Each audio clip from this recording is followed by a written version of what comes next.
Are you sitting comfortably? Then we'll begin. 10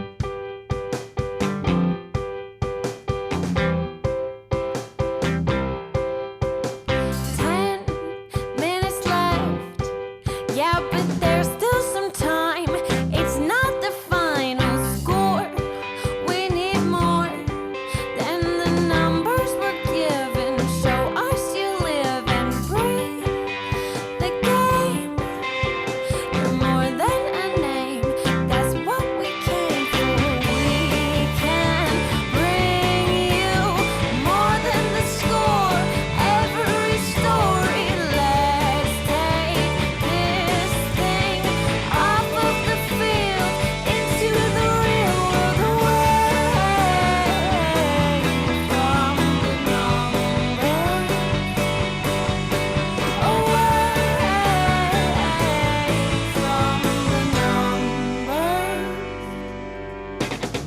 Hello, hello, how do you do?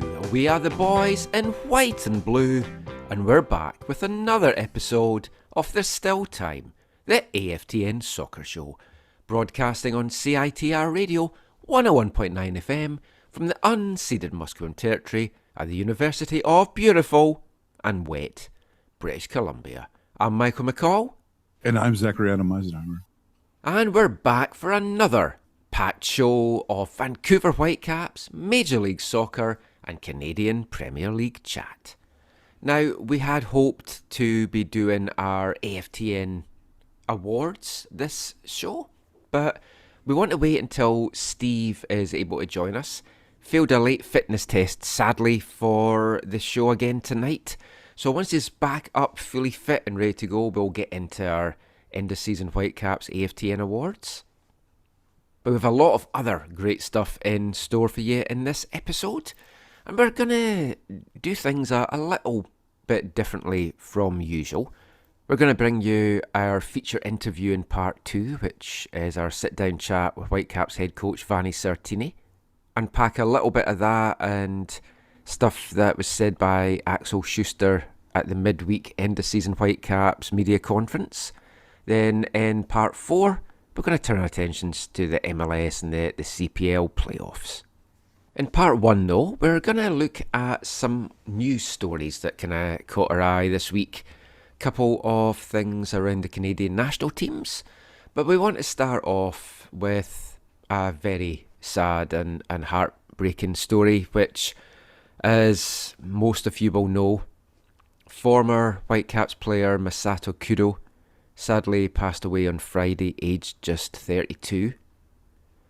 I think a lot of us were in shock when we found out earlier in the week that Masato had been taken into hospital in Japan for brain surgery. He'd been diagnosed with the condition hydrocephalus, which is an abnormal build-up of fluid in the cavities deep within the brain. And the excess fluid can cause the ventricles to widen, putting pressure on the brain's tissues. So that condition had been diagnosed for Masato. He was in hospital getting an operation for that. Unfortunately, after complications from the surgery with that, Masato passed away on Friday. The news broke, and it's just absolutely tragic, absolutely heartbreaking, Zach. Just a man's life taken way too soon. Just shocking. It was shocking that you just hear about the surgery had happened and he was in ICU. And then, the update that he had passed away. So tragic. So young. Yeah, in the year he was here, I didn't get to know him as well as I did some other players of that era, but the few interactions I got to have him were all extremely positive. One of the coolest things, and I don't know if we talked about this much at the time, we probably did a little bit, but Japanese supporter culture, has its variances, has its difference from North American supporter culture. Sometimes footballers are, I guess, sort of like, can be treated sort of like rock stars, like musicians, and they have like just people who are like crazy, massive fans of them and follow them around. And so we had this incredible fan of his come and join us. Like, they flew from Japan. They came for, I don't know, it was a week where there was 2 games or what it was, but she came over and she came to the games with us. I think it was at least 2 games, and hung out, and just got to connect obviously with Masato while she was here and stuff. And when I heard the news, I was just like heartbroken obviously for his family, but then for people like her who were just such big fans and literally like followed him around the world to support him. So it's incredibly sad, and just a reminder of how fragile life is. I've never heard of this specific condition either. I've heard of people having issues with, the fluid around your brain, and it, maybe leaking out spots, or, causing issues for your brain to be in the right spot, like where it's supposed to be. But not like this. So tragic. Yeah, I mean, it wasn't a condition I had heard of until earlier in the year. I was chatting to you before we recorded that when we lost our dog at the end of last year, and we were just starting to look for new dogs, there was a dog that was up for adoption that had hydrocephalus, and with that condition, if the dog had a head trauma or hit his head, he could basically die instantly. So it was the first of me knowing of that, and then reading this about Masato, it's just like, wow. And I mean, obviously we're not doctors, we don't want to speculate. I mean, when you think of Masato's time here in Vancouver, you think of that injury that he suffered in the game against Chicago in May 2016. He was knocked unconscious, he broke his jaw, collision with Chicago goalkeeper Matt Lampson, and you just hope that didn't factor into or play any part of that at all. So Masato Kudo's time in Vancouver was obviously brief. He just had the 1 season here, 16 appearances, 2 goals, and it felt it was a league that it was maybe a little bit too physical for him. And I'm not just chatting about that challenge that he had against Chicago, but I don't think we ever really got to see the best of Masato Kudo in MLS in a Whitecaps jersey, and that's sad. I had limited dealings with him really because his English wasn't great for doing interviews, but whenever you interacted with him or saw him at training, he always had a huge smile on his face. Very popular player amongst the players, amongst the dressing room, and you've seen that with the outpouring of kind words and just everything that's been said about him. Former teammate Pamadou Ka put out a lovely post about him, and it's just been a mixture of just shock and disbelief that this has happened, because he genuinely came across as just really, really nice guy. No, that injury, I think, totally, like, he hadn't found his form yet, if memory serves me correct, and that sort of derailed, it felt like, any opportunity for him to find form, because you're right, he was out quite a while, and then when he came back again, he never hit top form. He only scored was it a couple goals? I think he got 2. I think it was 2 goals. The penalty where he scored, it was against Houston. Scored. Yeah. Was that the only goal of the game or something? Because I think he did the humble with us that day. That's the day he did the humble with us, and he didn't come. I mean, I'm sure there's reasons on his end, but I think at the time for Robbo, I think it was down to the fact that he wasn't able to score the way that they were hoping he would be able, for someone of his pedigree and, history and whatnot. After his time here in Vancouver, he went back to Japan, had a little bit of time in Australia as well with Brisbane Roar, then went back to Japan before this tragedy happened. Our thoughts from everyone here at AFTN go out to Masato's family, his friends, everyone that knew, loved and cared about him. You're in our thoughts. May you rest in peace, Masato. And there's no real easy way to transition from a story like that, so we'll just get straight into it. We'll get into the football chat now. And we're going to talk about 2 stories in this part regarding the Canadian national team. And we're going to start off on the women's side, because the draw was made a couple of days ago for the 2023 Women's World Cup that will be taking place next summer down in Australia and New Zealand. Canada drawn in Group B with one of the hosts, Australia, Nigeria, also the Republic of Ireland as well. Two teams that they're very familiar with, having played them recently in a pair of friendlies.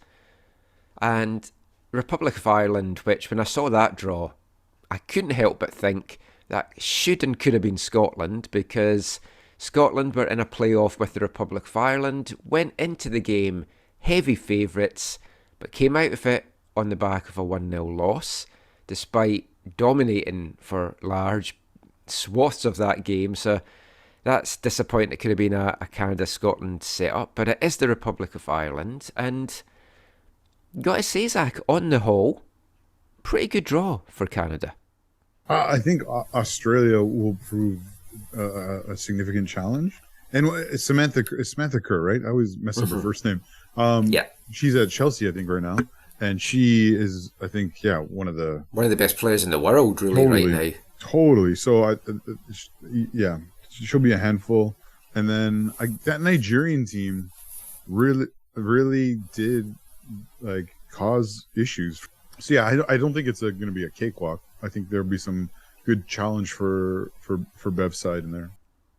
Now we'll delve into the draw and chat a bit more about it next month. We're going to have a show that is predominantly featuring heavily on women's football. We'll have Har on, who's actually going to be going to the World Cup next year in Australia and New Zealand. So we've got her going next year. We've got you going this year to it. Good to have podcast people on the ground that can bring us some stuff from those tournaments. I'm very jealous of both of you. More so Har, though, because I've always wanted to go to Australia and New Zealand, and I'd kind of penciled it that it might have been a little possibility to go to this one next year, but it's coming at a time where I'm going to be really in the thick of the broadcasting for League One BC, and I primarily want to get down to New Zealand. As long-time listeners of the show will know, I've had a very strong kind of infatuation almost with New Zealand the last couple of years during the pandemic. Watched a lot of New Zealand TV shows and followed a lot of New Zealand comedians. Saw a few of them over at the Edinburgh Fringe when I was back home in August, and watched A-League, taking a big interest in Wellington Phoenix. So it would have been great to get down there. One day I will do that, but hope Har has a great time down there. We'll delve into that tournament a little bit more next month. Bring some audio as well, post-draw from Bev Priestman. But there's also been another, I was going to say big story, but a lot of talking points this week around the men's national team, because obviously you're heading down to Qatar, hopefully, Zach, next month. I mean, can you give us any more details on that? I mean, I'm going because I want to see two things. I want to see Canada play, and in an ideal world, I want Canada and Germany to play in the round of 16. Right? I've been to the only two times Canada and Germany have ever played at full men's international level.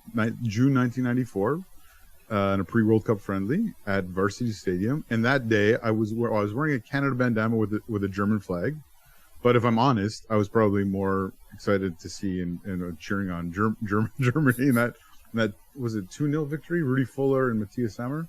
And then I went to Wolfsburg in 2003 to see Canada play Germany at the Volkswagen Arena.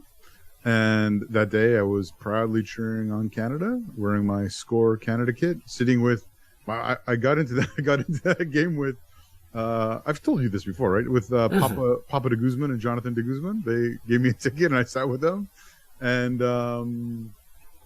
yeah, it was a great time. It was not a great day for Canada. It was a 4-1 loss. Although Nick Dasovich, I believe, was captain that day and made some interesting plays in that game. And Kevin McKenna scored from I think a Paul Stalteri free kick or corner. But yeah. So, anyways, if there's a chance, the two chances they can play in this World Cup are the final, and I believe the round of 16. So I don't think I'll be there for the final, just in case that happens. But I am planning on being there for the round of 16. Oh, interesting. The men are heading into that tournament, and there's a bit of a dark cloud hanging over them as they go into that, regarding the stuff that Rick Westhead and TSN have been digging into around the CSA's business dealings, and another article published by Rick this week and a series of tweets coming out of it as well. I'll just go over some of that with you just now, Zach, just to get your thoughts on it. So I'll go through some of the tweets that Rick Westhead put out, I think 3 days ago now, and we'll stress that this is Rick's tweets. It's not our thoughts, or we're not commenting or reporting on these things as facts. It's just things partly from the article that he wrote and then just partly from his tweets as well. So basically the article was with the headline, Canada Soccer told to stop selling Davies jerseys amid Federation's fight with the players.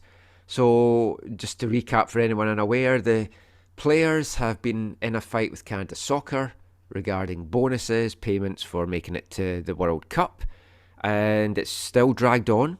No deal has been made, and then little by little there's been more squabbles building up. So it stems from Alphonso Davies' agent, Nick Housset. Probably murdered that name, so apologies, but he's advised Canada Soccer to stop selling the star player's jersey on its website, with a quote from Nick saying that national team players have never received royalties from jersey sales, and they should. We only want what's fair, and they absolutely can and should do this. Yeah, obviously that doesn't seem unreasonable, but again, a lot of I don't know all the details about all this stuff, so I'm not speaking from any kind of hidden knowledge or anything like that. But like, this program is at a place it's never been before, and they're asking questions and thinking about things they've never thought about before. And I don't think all of them have to be kind of like doomsday type discussions. You know what I mean? Like, I don't know. I think some of this stuff can be along the lines of, hey, we're at a place where we think that the players should receive compensation for this, that, and the other, which they never have before, without it being like, oh, the CSA is, doing horrible things and making as much money as they can off the backs of all the players, literally, Well, it kind of also moves on. I'll read you a little bit more here, Zach. It's the Canadian Men's National Soccer Team Players Association, which is basically the players' union that has been formed and recognised by Canada Soccer to represent the national team players. They have also, for the first time in recent memory, warned Canada Soccer that sponsors of the federation are not allowed to use images of players in ads without their permission. Yeah, which again, it feels like these are should be normal conversations that happen, and obviously they didn't before, but with the heightened place of the team in the spotlight based on their performances, these conversations need to happen. Like, I don't know. I'm not saying the CSA is right in all they've done and all they do, but I don't think all this stuff needs to be seen as like horrific mismanagement or bad practices. It might turn out that it has been. Well, the thing is, like, players such as Alphonso Davies, he's got his own personal sponsorship and advertising deals with Nike, with BMO, which is why he appeared in that ad. But you then have the flip side. You've got players like Jonathan David who have their own deals, but his is with Adidas. I love that celebration where he covered the Nike logo, just because I'm an Adidas person and not a huge fan of Nike, and so I love that. But the other problem for the players is that if it was just kind of open market, how many of them would actually make money off of some of this stuff? You know what I mean? Like, if you're not Alphonso Davies, or maybe Jonathan David, maybe Atiba or Milan or something, like, your opportunities are not the same. Like, Alistair Johnston's not getting money from BMO. Even people further up the peg, like even a guy we love like Sam. Is Sam going to be approached by BMO or some company where they can use the image of him doing his little celebration in Hamilton? It's not super likely. But so there's all kinds. Yeah, there's all. So a lot of the complaints, it goes back to this deal that Canada Soccer has signed with Canada Soccer Business, which we covered on a previous show. We won't go into all the ins and outs of that again. But another tweet from Rick says that while Canada Soccer President Nick Bontis allegedly told national team players that he inherited a media sponsorship contract with Canada Soccer Business, documents and emails obtained by TSN raised new questions about Bontis's involvement in the contract negotiation, with a Canada Soccer source saying, "Players are like, why would we give up our likeness rights when we know that all of this money is going to Canada Soccer Business? The trust between the Federation and national team players has been broken." Oh, yeah, it's obviously not ideal, the way that all this is played out. But again, I don't fully appreciate Westhead's approach to all this, I guess, because again, the CSA made decisions when, and we've talked about this before, the CSA basically generated money for the programs when they were having to pay to get their games on TV. They took a negative and turned it into a positive, and I can't fully fault them for but it's tied into the club game and progressing the whole thing together. So is it the best deal for every one of these current national team players?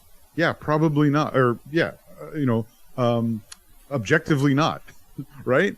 But I don't know. I don't view it in the way that I think many people have, or the way it's fully being painted in some of these articles. And I mean, it's messy, and yeah, Rick is digging into things and just looking for things to have a go at Canada Soccer about. And I get that you're trying to play devil's advocate and see both sides. Canada Soccer just doesn't come out in this, to me, in a good light at all. But they're digging into everything. For example, another tweet is like, while Canada Soccer staff, coaches and board members fly economy, its board has passed a policy for President Nick Bontis to fly business on flights that are over 3 hours, with a Canada Soccer source saying, maybe a good leader sits in economy class, the same as some of our national team players and coaches. But that's the thing, because all these anonymous sources are getting quoted in these articles and stuff as well. And one of them who spoke with the condition of anonymity because they didn't have the right to speak publicly on things, saying it's all a giant mess for Canada Soccer, because this is the time where Canada Soccer can really monetize Canada being in a World Cup. And instead of that, they're embroiled in this absolute mess. Yeah, look, I'm not a fan of any of these people. Like, I'm not like rah Bontis or Earl Cochrane, or I'm not like, I have any vested interest in any of them as individuals, but I do have a vested interest in the Canada Soccer succeeding as a whole. Mm-hmm. So yeah, have these people made poor decisions? Yeah, and that's probably one good example of it. But removing those people or making those people look bad don't necessarily mean that the deal that was made at that time was a bad deal. And I don't know, and maybe I'm wrong. That's just how I felt about it. But the other thing is how the players didn't know or understand what was going on at the time. How the media, people like Rick Westhead wouldn't have cared if Canada didn't make this World Cup.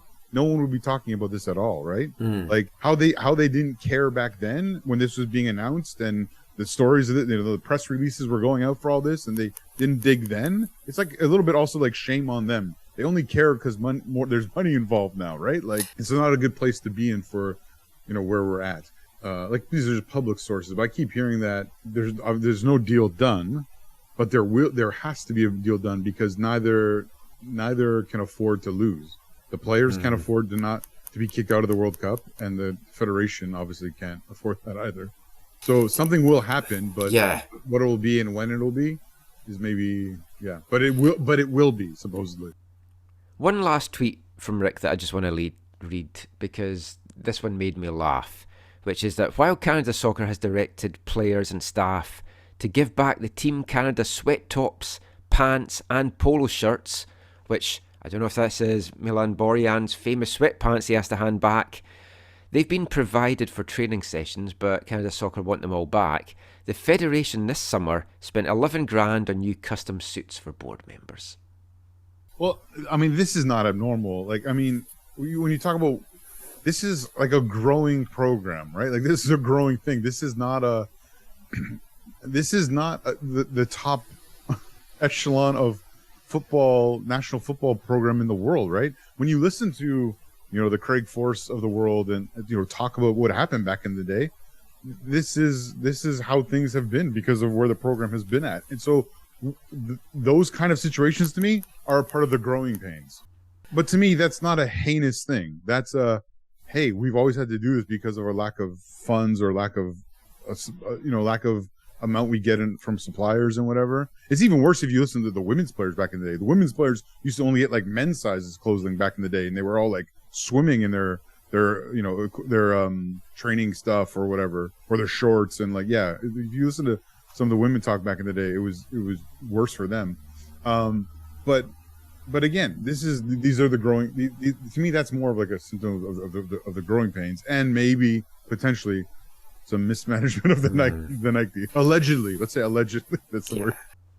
One thing that has really annoyed me though is this, for so many people in the country, it's the first time as a Canadian soccer fan that they're going to have experienced their team at a World Cup.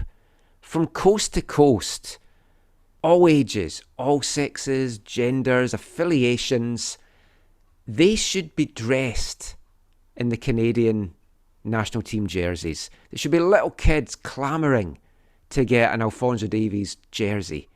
And they're hard to come by. But not only that, Canada, inexplicably, have not brought out a special World Cup jersey. That is such a moneymaker for them. They could have been coining it in. And it's like, look how many people would want a jersey, and you want to get this country buying into this team. And for me, not to have that, not to have these jerseys available en masse, that is just complete mismanagement. But I will say, actually, so I can't talk about the details of it, but I have heard, and I can't remember if I think this is the CSA. I don't think this is CSB. Like, I'd have to go back and check when the Nike deal was signed, but I think this was a CSA decision. And I've heard people talk about how the Nike deal that was done, you could criticize the mismanagement of it. Not just because of this period, but because they're making nothing to next to nothing off of it. And they could have made an amount of money that would be at least somewhat respectable. Yeah. But I can't talk about the details of that but that's my understanding. I mean, it's a giant mess. It's a dark cloud that is hanging over the team as they get into this World Cup. It's not what anyone wants. Hopefully it doesn't detract from their focus and their attention going to the World Cup, and that deals can get signed soon and we can move on for this, because, I mean, neither side are coming out of this particularly well, but Canada Soccer in particular, and I know a lot of the narrative has been skewed against them. It's right to say, do they know what they're doing here? And it does feel that it just needs an absolutely massive overhaul of Canada Soccer and a new regime in place. Hopefully it doesn't detract too much from Qatar 2022, because that action will get underway soon. We'll have all the coverage of that, obviously, on the website. But let's turn our attention now to the Whitecaps, and we're going to bring you our feature interview for the show as we sit down with head coach Vanni Sartini to look about the season past, the season to come, and what off-season dealings the Whitecaps might be looking at doing. We'll be back with all of that after this. Hi, I'm Vanni Sartini, and you're listening to the AFTN Soccer Show.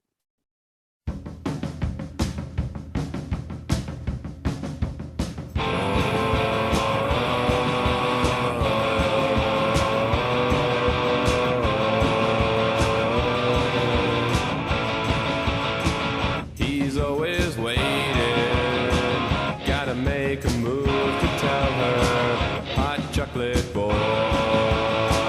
He's never had one, hot chocolate bad one, hot chocolate boy. Walk by at midnight, thinking he could maybe see her, hot chocolate boy.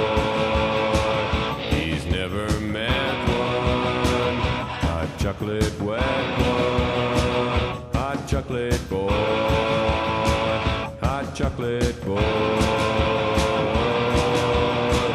hot chocolate boy, hot chocolate boy. Welcome back to the AFTN Soccer Show on CITR Radio 101.9 FM. And kicking off this part, it's our Artist of the Month here at AFTN for the month of October from Olympia, Washington State, US of A. That was Beat Happening, and a song taken from their fourth studio album, 1991's Dreamy. And that was a song I've played on the show in the past, Hot Chocolate Boy, one of my favourite songs by Beat Happening. And after last week, where I played Indian Summer because it was so warm, summer was not wanting to move on. Well, this week, summer has very firmly said goodbye. We're into hot chocolate weather already. It's certainly taken a turn, hasn't it, Zach? Yeah, it's weird because it feels like we didn't get, like, I hope there's still like a fall somewhere. Like, my house has gotten so much colder, so what's going on? Yeah, I've had the heat on this week. I dug out my big coat for doing the commentary up at UBC, and it's certainly got a lot cooler. I enjoy the fall. I think fall is one of my favorite seasons. Me too. I like crisp, not too cold, but crisp weather with, no rain. Oh yeah, I mean, for me, that's just perfect weather. This is my favourite season as well. I just love this time of year. The crispness, the leaves just changing colour. I know it's an absolute pain in the ass when you're driving about and there's blocked drains and water everywhere, but yeah, for me, fall is the best time. So go dig out those hot chocolates and go for some nice chilly walks if the rain holds off, which, looking at the forecast, I'm not sure that's going to be the case. But we'll get back to the football chat now.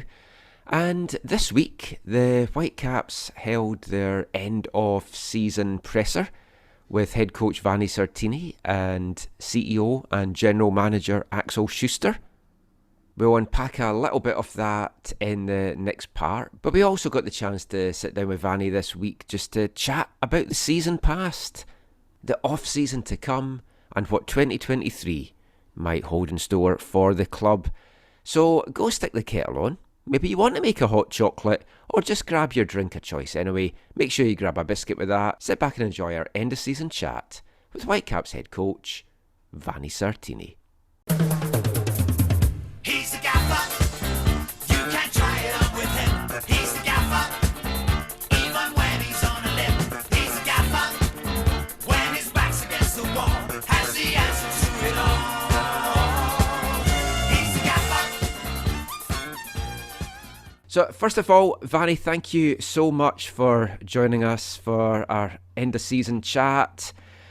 You've had a couple of weeks to kind of reflect on the end of the season. How are you feeling about how 2022 went?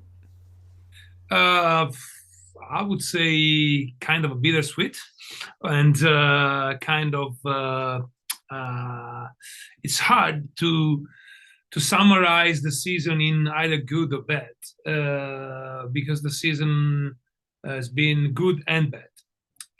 We won a trophy, but we didn't make the playoff. We started very poorly, but we ended very good. We had a very good record at home, but we did very bad in away. So there's a lot of factors. We develop, I think, some young players in being better players, but some, I would say, experiment in position or things that we thought, and I thought that could have done better, even individual for the players, didn't go well. So I would say it's kind of a season of two faces. At the end, I think if we rate like in a school year, we got a C and we pass because we won the trophy. And but to be a B at least season, we need to be in the playoff, and to be an A season for me, we need to be in the playoff, playing at least one playoff game at BC Place. So that's, I would say, that what characterized the season. So we need to be very honest. We analyzed a lot, and we'll try to learn from our mistakes of this year to be better next year. It's very good to hear that. It's like very, very honest, and I think it kind of sums up how we feel everything kind of went as well. I mean, let's start off looking at some real positives. So you won your first trophy as a head coach, and that night at BC Place, it was a special evening, and being down on the pitch after it with you guys, and just the celebrations and the players, the joy. I mean, that's something that's going to live with you for a long time. Looking back at that night and just that success, how do you feel about it now? Well, it's the best night of my life, to be honest. It's pretty simple, and BC Place full of people, 25,000, winning a trophy, a tournament where we did so badly the years before, but winning against a team that were presenting itself like a team who comes here, and everyone from journalists, from fans, they were saying, okay, let's see how much the TFC is going to beat the Whitecaps, either 2-3 or 4-0, and winning in deservingly so to win. The elation, the celebration, and the most beautiful thing, the togetherness between the team and the fans that day was amazing. And if I'm still getting emotional every time if I think that again, 25,000 people, they went home that night happy, and I had a little part on their happiness. It's the reason why you try to do this kind of, I think it's the reason why you do this job at the end. Yeah, and I think for Whitecaps supporters, success hasn't been plentiful in the MLS era. I think I was spoiled when I came over here. My first season watching the team was 2008, and they won a USL championship. So it's kind of hard to go from your first season winning that, because then you're not going to win a championship every year. But in Scotland, my team is a small team, so it's the successes that stick with you when you're not winning much, and it's always good for that. So I mean, in that regard, winning the cup, getting into the Champions League, it's all fantastic. And you look back at the season, and there's the highs of that, and then there's the lows of not making the playoffs. When you look at the season, how it's finished, not so much the team, because I feel the team that we finished the season with is stronger than the team that we finished 2022 with. At the start of this, this is 21. 21. It all blurs into one now. Yeah. So the team that we finished 2022 with is better than the team I think that we finished 2021 with. But the team that we started 2022 with felt weaker than the team that we finished last season with. And you can pinpoint it with Max moving on or whatever. Do you feel, and it's easy to look at hindsight, but a player like Andres Kubis, if we'd had a guy like him for the whole season, or brought in the likes of Julian Gressel earlier, do you think that would have made a big difference? Well, yeah, I want to say first a couple of things. You said before that it's talking about the cup. It's a night that will stuck with the fans for years. I hope not, because I hope that we're going to make some other nights that we're going to win cups, the MLS Cup, or the Champions League, or a beautiful Champions League night. So we have more nights to remind of. But to do this, we need to be better. And I agree that the start of the season was bad, but I wouldn't pinpoint on the fact of the transfer market. We know that almost by definition, in MLS, the secondary transfer market is more important than the first transfer market, because the chances to have international players or players even within the league that are wanting to move away because they're not doing well or they're not happy at their club is higher than in January, February. So I would say that the club did a great job in bringing Kuba, Schopf, and Gressel during mid-season. Then Schopf had the problem that unfortunately he was off for more than 2 months, so you didn't see the real Schopf. We probably will see it next season, and I think that it's more on what we did at the beginning of the season. What we did at the beginning of the season with the player that we had. That of course we were a little bit in trouble because we had Gold out and White out, and we had to make the change in goal with Max. But even with that problems, we could have done better because we showed during the season that we won games without Gold, without White, when we started picking up and playing better. So it's not an alibi. I think that we need to analyze what we've done at the beginning of the season. I said it most of the time that preseason last year wasn't good enough for a million reasons. It's everyone's fault and nobody's fault, because a lot of things were outside of our control. Like we couldn't travel for the first period because of restriction, the COVID restriction they were still on, and we didn't know. So we had to stay here. And no position, not playing.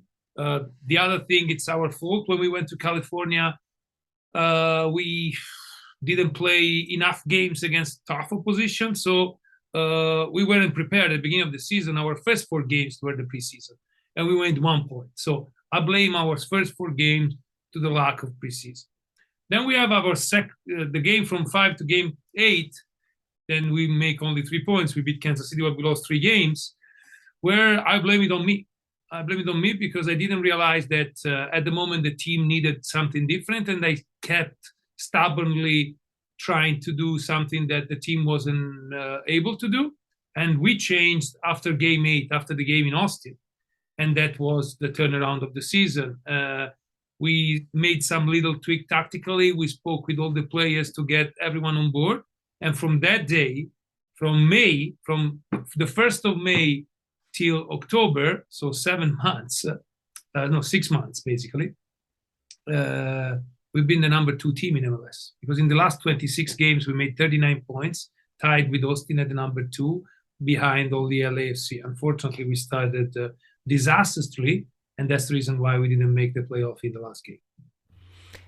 If you look just at the hard figures, I think people would look, if they just look at standings, they're going to see, well, the team fell down 3 places. They had less points.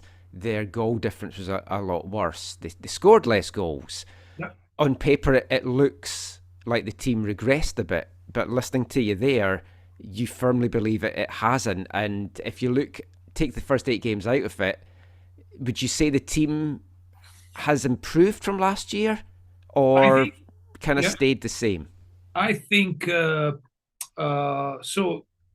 We analyze a lot. We have a lot of data about how we build, how we consider. So, and I know it's hard to say it, but we actually defended much better than last year. We considered a lot less of expected goals. We considered a lot less of chances than last year. We've been unlucky, and in the sense that the hard stats, they say that we conceded 10 goals more than the expected goals that we should have conceded. So I think that we played much better defensively. What we didn't do well compared to the 14 games that I did the year before, it's we created much less. And in terms of expected goals offensively, it's a lot of things, but ideally we should create kind of 20-25% more, and that's the thing that make us thinking about how go forward to the next year, because our attack looked sometimes not fluid like it should be, and also because the way that we changed a little in order to make more results. So last year when I took over, we were all about high pressing, winning the ball high, and counterattack. This season, because it wasn't working, we had to get lower our line, and so we were winning the ball lower, and we had to do a different job in order to bring the ball in their box, and that helped us against defensively, but we haven't did the necessary step offensively to be a playoff team.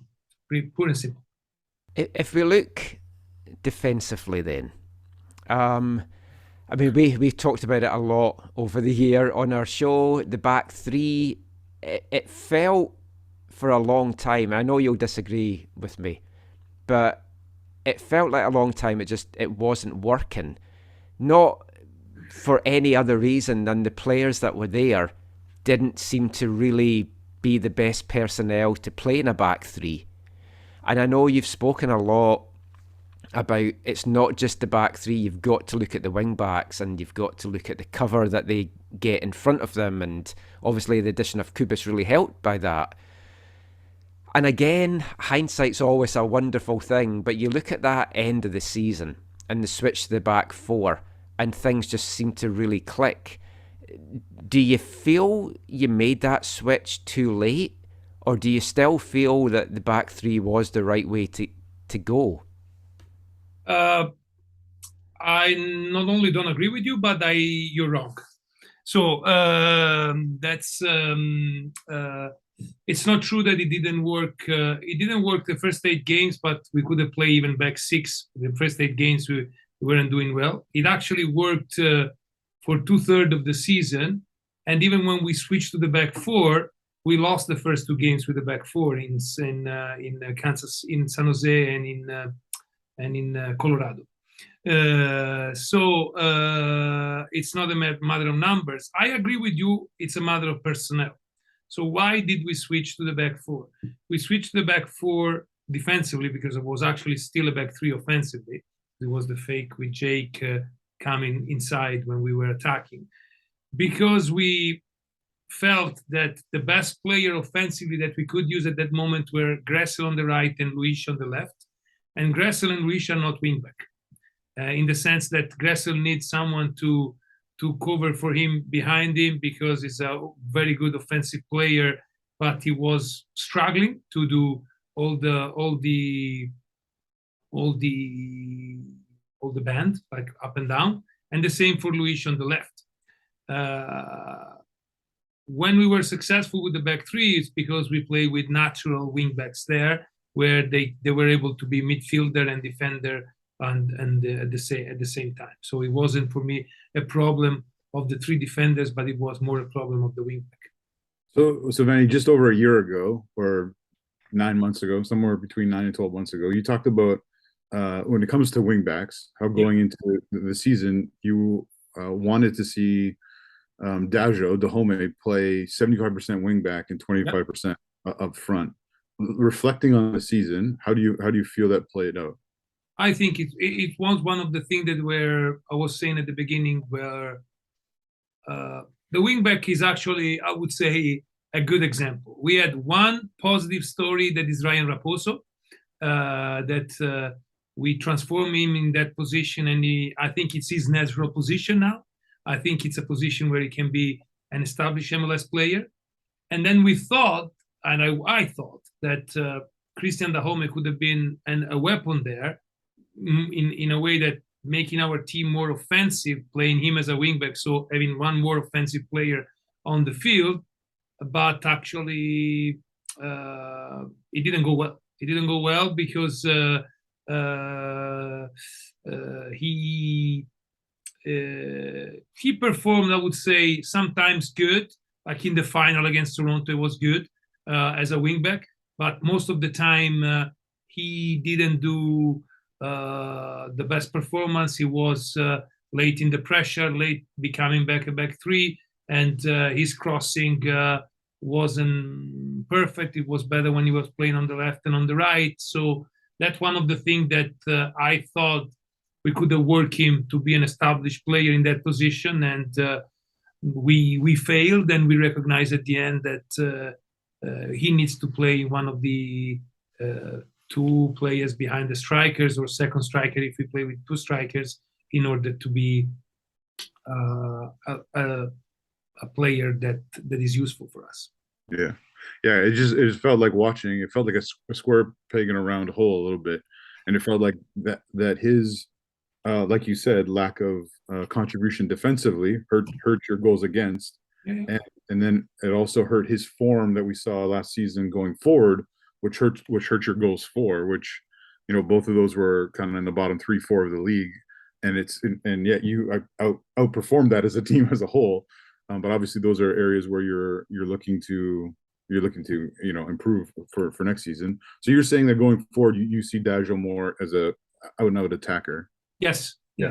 I see Christian, like playing one of the two 10, two offensive midfielder behind the strike. Yeah.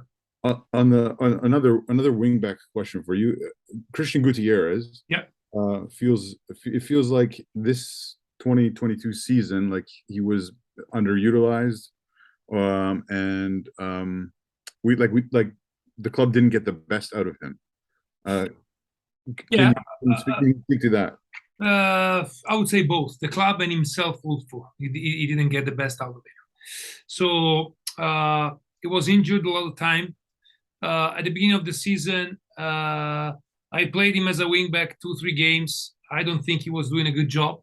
So I tried to play him as a left center back. He played as left center back against Portland, against Montreal, and then when we switched to the other after game 8 and we have a conversation, he told me, no, I don't like to play left center back. I want to play as a wing back. I want to be in the wing back rotation. Okay, if you don't believe to play there, you play wing back. And we tried, and he played wing back there. Then he got a little injured. He got a little injury, and he was out. And when he got back, he wasn't picking up like the way that I would like him to pick up in a whole sense, in the sense that he wasn't getting back from the injury. He was feeling the touch from the team. He felt himself outside the team. So I actually had an honest conversation with him at a certain point in August. And I say, Christian, I don't think it's working. On a personal level, on a professional level, I think that you would be better you're our player. So you are having like kind of the wrong energy at the moment. And so I said, in order to get back your right energy, you need to play with regularity and stay fit. So that's the reason why for a month and a half, he was with the second team. Then he get back with us again, and unfortunately get injured again on the calf. So that was the entire season with Guti. I'm sorry that he was injured back again, because probably the switch of the system to the back four would have helped him, because I think that wing back is not his position. I mean, do you see that he still has a future at the club with you, or? Yeah, he's our player, and he's with us. I think that the way that he came back after the month and a half with the second team, he kind of reinvigorated. He wants to have his spots back in the team. He's happy again to be at training. He's energetic again to be at training. So again, everything can happen in the market, guys.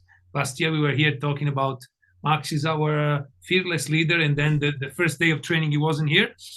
So everything can happen, but at the moment he's here, and I'm telling you that we are planning at least. Of course, we haven't decided, but what we're training now is we're training with a back four at the moment, like to kind of be in ideas for next year. And if you're playing with the back four, it would be, of course, a solution as a left back for sure. I mean, if obviously you don't know what's going to happen over the coming months, and last year we spoke about how you wanted the second formation just to have that, and there was a few things tried this year, some more successful than others. One of the other conversions, like Jake Nerwinski as a centre back, but it's always been strange to me that he was like on the left side, whereas he seemed to have his best games when he played Right. more on the right side, like when he went back to right back at the end of the season and stuff like that. Is that something that you're still looking at, or do you feel if you go to a back two, do you feel you need to strengthen the centre backs a little bit? I feel we need to strengthen every position, but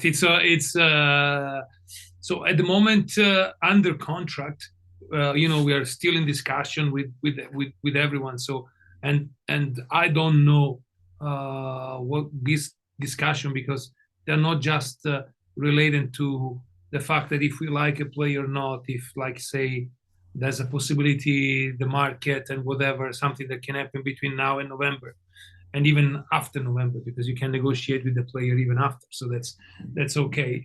November, mid-November, whatever. I think that at the moment under contract we have only Ranko and Tristan and Matteo Campagna as a center back. So for sure we'll have someone more. There can be Jake Beck, there can be a new player.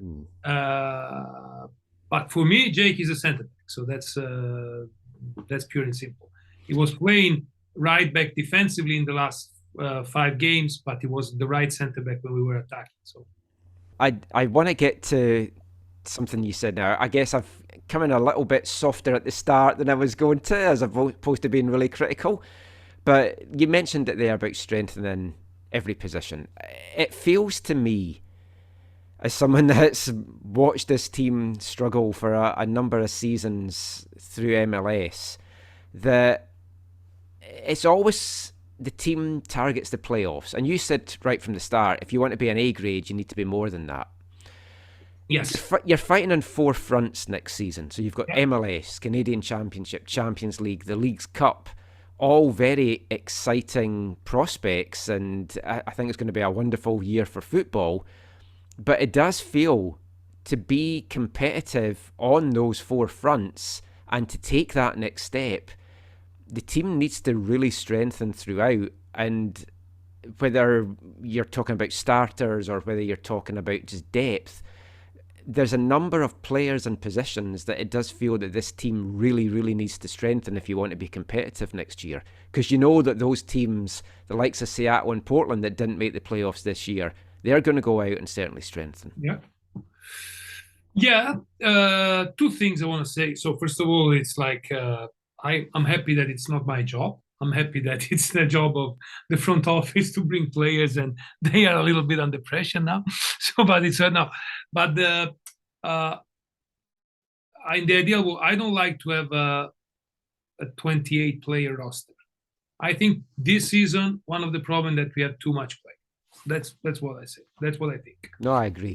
And so I like to have a thinner roster, but with all quality players that can play at every moment. Because I like to rotate player, and next year that we'll have the possibility to do it, because we're playing for sure at least 40 games between Leagues Cup, Canada Cup, and Champions League, and hopefully we're gonna play 50 games, because we're gonna go in the next rounds of every competition. So that's the thing. We know that we'll bring some new faces for sure. I don't think we will bring 10 new players. That's the thing. I think that we need to really carefully try to choose the player that can help us making next steps. And it doesn't mean names. It doesn't mean big names. Oh no, yeah. That's another thing that, okay, it's not for me to say. Okay, everyone would love to, but I think that you need to find the right player. Like, I challenge everyone in the fan bases that if they knew who Andres Cubas was before coming in this team, if they knew who Ryan Gold was before coming in this team. So I think that we should also be proud sometimes that because money don't go on the field. quality players that go on the field, and we need to carefully find those players that are useful for our project. No, I mean, we've said that for years. When you look at Portland and Diego Valeri and the impact he had, folk had no idea who Diego Valeri was. Sebastian Driussi, people had no idea who he was. So, I mean, it doesn't... I'm not for bringing in big names just to sell jerseys and make money on merchandise. I think it can disrupt a team as well. The way that the team finished this year as well, you want to send the fans home happy, and you did that with the last game at BC Place. But is there maybe a danger though that those 3 wins, and they were 3 great wins, it maybe papered over the cracks a little bit as well? Because ultimately last year with the Kansas City game, and then this year with the Minnesota game, which felt like a playoff game, it basically was a play-in game. Yeah. The team failed when it really mattered to get over the line. Is there something you need to work on maybe mentally with the team, or just the way you approach those games? I don't want to say important games, because we won important games, even do or die. I think we need to improve a lot on away games. Not on important games. I think that the last game of the season was Whitecaps against Minnesota. Instead of Minnesota against Whitecaps, we would have been in the playoff. That's what I think. I think that there's a clear, I don't want to say problem. If you look at the hard numbers again, we are the number 6 team in MLS, 6 out of 28, and number 3 in the Western Conference in terms of home record. We made 33 points at home. We are number 26 out of 28 in terms of away records. We only made 10 points away. So that's an area that we need to look at mentally, but I would say not only mentally. We are evaluating everything. How do we approach the game?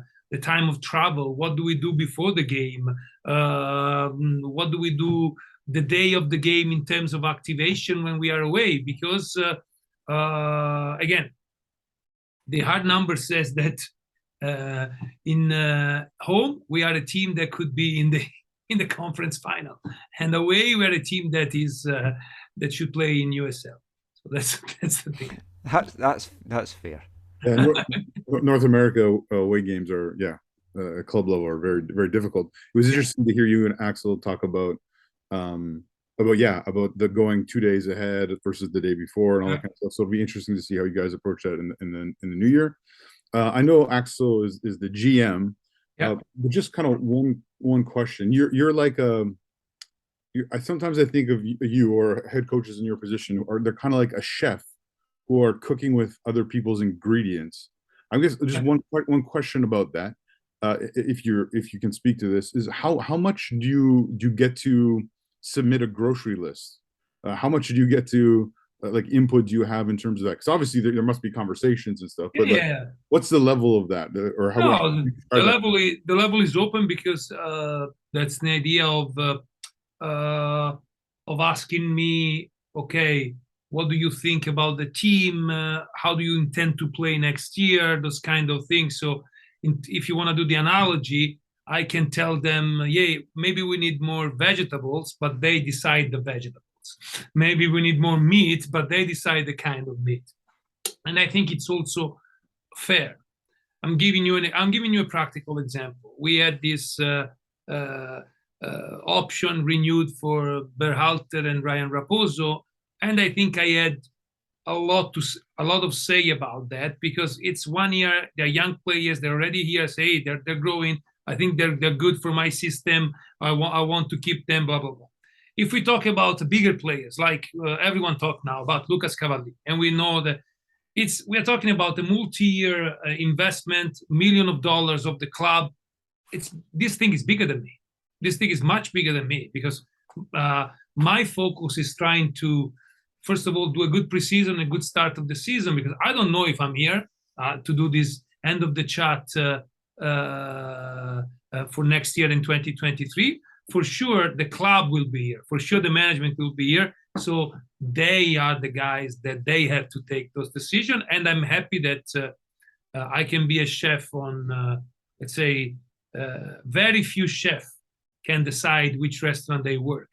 A lot of chefs, hey, they call you from an Italian restaurant, maybe next year you're gonna work in a vegetarian restaurant. So that's what happened to the coaches. We need to be ready to play in different way and with different players, because I have not the, I would say, cockiness that I'm like Pep Guardiola, that of course wherever he goes he decides what happened, because he's bigger than the club sometimes. I am not. So that's what happens. I've two last things to ask you. Before I get to that though, just because you mentioned Cava there, and I wasn't going to bring Cava up in this because you're constantly asked about Cava, but when you're a coach on the sideline and you see your designated player just picking up stupid bookings, getting involved in like idiotic things, I mean, what goes through your head? You must just want to strangle him. So two things, because there are two different situations. I think the booking on the fight and the things, that's Cava, and you should never take away that for Cava, because that's also part of his strength on scoring goals, being fearless, winning the 1v1 physically. So I'm okay if he picks up some yellow, because that's his way of playing, reckless sometimes. Of course, when you see him doing things like he did against Nashville, it's a shame. It's a shame. He knows that. We know that, and something that he needs to work on, because even if he's not a young player anymore, but he still has a lot of year of career, and those are things that can really taint him, and so that's he needs to work, and of course it makes me angry as a coach when I see that. But the first part, the fight part, and the fact that he at the end of the season he takes 6-7 yellows and at least one suspension by yellow, I think it's something that is inside himself, and you shouldn't take it out. No, I mean, I like an aggressive player. I can live with that as well. It's the stupid things that just drives me nuts, because you know there's a talent there. Yeah. But And the other thing that I want to say, it's of course not the Nashville thing that I say was stupid, but sometimes it pick yellow in order to defend teammates, in order to be there and be even the face of the fight of the club. So I know that, because I'm telling him a lot of time when I have to speak badly about him, but in terms of professionality and being a part of the team, has always been on top. just want to quickly ask you about WFC too. I thought the club utilised that team excellently this year, and the call-ups worked well. Ali Ahmed, great potential ahead for him. Simon Beecher, Brienza when he came in. I mean, you've got that talent there that's coming through. I know the team started strongly and then kind of dipped a little bit as the season went on, but how do you see utilising them next year? Do you want to reward some of those guys with a contract, or do you still like the fact that you can just call them up, play them twice, and then get a better look at them? Oh, there's some guys that we're actually talking about or integrating in the first team, and I think that that's why we have the second team. So we saw 1-2 guys that probably they will deserve an MLS contract very soon. The other thing is the reason why I say we need a thinner roster. We have a second team that can supply players in moment of emergency. Yeah. So I want to have a pipeline that is possible, because I give you an example. We have Ali and Simon Beecher playing the big part in against Houston only because it was a COVID game and we had 15 players out. Okay, because it wouldn't, and they showed they could have been part of it, but it would be impossible if it wasn't being such an emergency like this. And it's also hard for us to understand if they're going to be the level to make the next steps if we never give them the chance to do it in training. So the reason, but it's hard to put the WFC2 players ahead of a guy that is not playing in the first team with a first team contract, because of course then you have a lot of problem also in the group, and also it's something that you don't know as a coach. Every time you try to rely, okay, no, let's play this guy because I always see him every day. So that's the reason why I think that not having a big roster next year will provide even more chance of integration in training session and sometimes in the game for the WFC2 players, because I think what we should aim is at least to have one guy every year that come through and become a first team player for the next season. Last thing, I really appreciate your time, as always, Vanni. You've always been very generous when we want to speak to you about these things. And you touched on this midweek with the main end of season thing. But I just wanted to end with asking you, like, what did you learn about yourself in 2022? And what kind of Vanni are we going to see in 2023? Well, I learned one thing more important than ever, that if I see something that is not working, I need to intervene immediately, instead of saying, no, let's see if the things improve and then these things ripes and it's gonna be a problem for the team. So what I would do this season would be changing that tactical tweak at game 5 instead of game 8, and making those changes earlier when I see that one thing doesn't work. So that's the thing that I learned. The second thing that I didn't learn, but because I already knew, but you need to remind yourself a lot of time that you are the coach of the Vancouver Whitecaps, is not Vanni Sartini FC. So even if you think that your ideas are the best, sometimes you need to do what the best for the club. Not sometimes, every time you need to do what the best for the club. So I think that's what I need to remind myself every time, because I consider myself a creative person, and as every creative person, sometimes I get lost in the high of my idea, and I try to do things that probably I have to think about it more. So that's the thing. That's great. Thank you so much. What's it going to take to get you to wear an AFTN t-shirt on the sidelines for one of the games? Give me, I'll do it. We did it one with all the supporters. I know. I wanted to do. I was very proud because it was my idea too, to do it with the supporter group, because I really love our supporter groups. I think that they kind of are underappreciated, even in the sense of the support that they give, because the way that the stadium is, they're far from. So our other supporters seems that they are better or more choreographic, but no, I love. So I was very happy to kind of honor them. We can do next year with all the podcasts and journalists, so I can do it. Perfect. I've been meaning to get t-shirts for ages. That'll spur me on. Thank you so much, Vanni. Really appreciate it. Have a good trip back to Italy. Thank you. And look forward to seeing what 2023 holds in store. Fantastic, guys. Thank you. Really Thank great. you. He's the gaffer. You can try it on with him. He's the gaffer. Even when he's on a limb. He's the gaffer.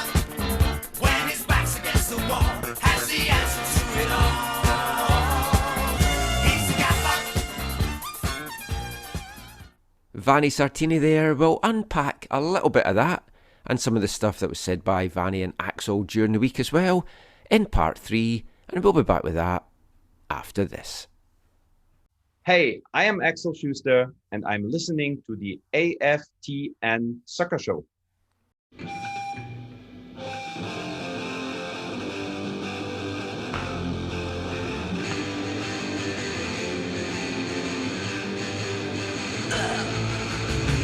He's always waiting, gotta make a move to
Welcome back to the AFTN Soccer Show on CITR Radio 101.9 FM.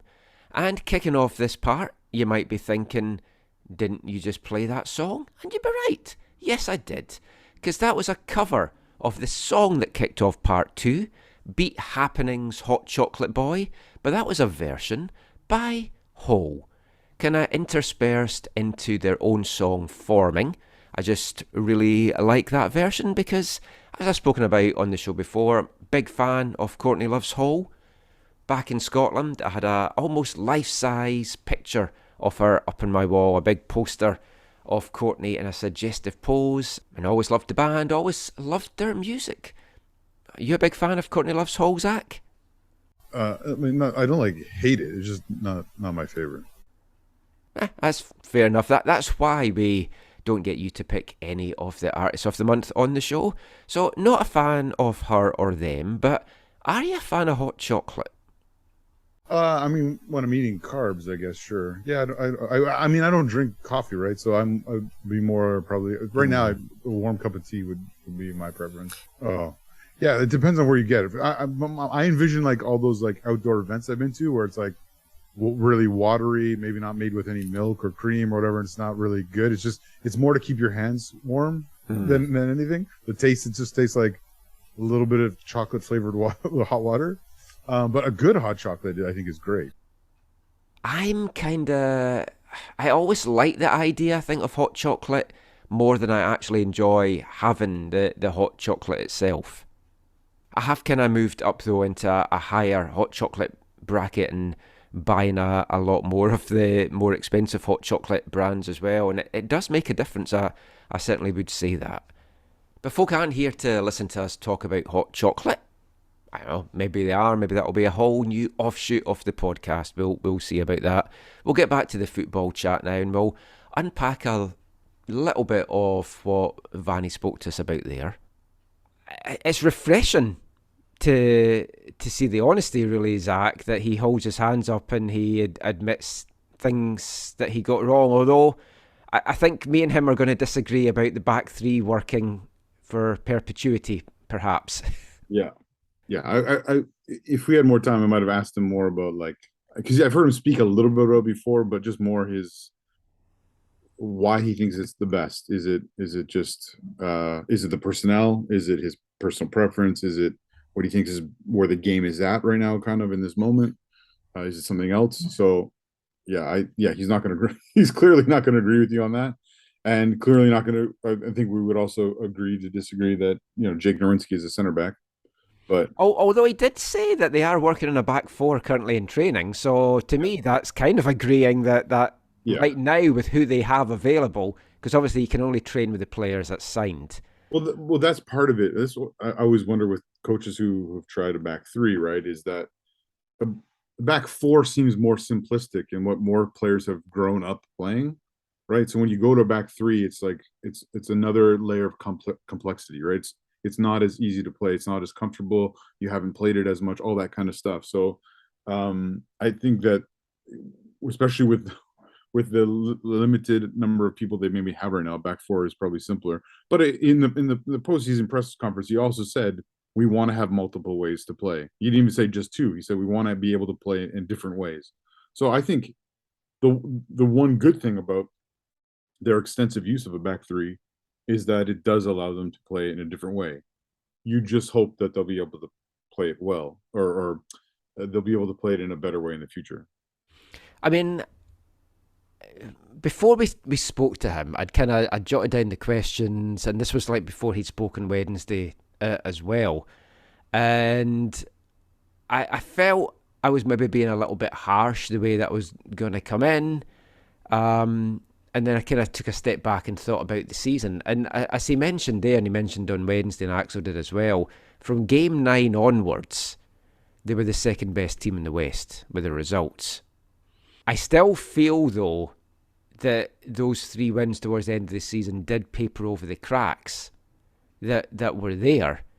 But I don't know if that's being harsh, because if you look at 3/4 of the season, they were getting the results done. And we can pinpoint where it went wrong, and you can pinpoint the first 8 games, but you can also pinpoint that spell at home after winning the Canadian Championship, where it really came off the rails and they lost some key games, and just one of those different result, and they would be a playoff team. They would have been a competitive playoff team because their away form is so poor. It is a whole other thing. Yeah, I think your perspective is fair in terms of papering over the cracks because it did really, right? It set up a playing game to end the season, but yeah, I think the messaging is clear, right? From the Whitecaps, having listened to him now, Vanni now, their press conference they put out, it's very clear that it's like we did not succeed in making the playoffs because of the first 8 games. And I think in this conversation we just had with Vanni, he is distilled it even more than he did in the press conference, where he said, look, the first 4 games was our preparation wasn't good enough. And so those first 4 games were like our preseason, which I think we kind of talked about at the beginning. Yeah, and he is right, because this was an awful preseason. Yeah. And I'd actually forgotten until he mentioned it there that they couldn't travel initially because of COVID, because it had derailed some of the plans that they had. And then the games that they ended up playing really were... And like you said there, when they were in California, not enough of them. They didn't play more.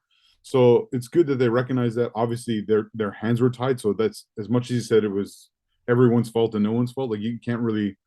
I think the conditions where the world was at and all that kind of stuff, you have to give them some grace, I think, in that. Yeah. But then he said, look, games 5 to 8, they're on me. Yep. And I appreciate that. I like that. It was so nice to hear someone in the organization hold their hand and say, look, I got this wrong. So I think he deserves a lot of credit for that.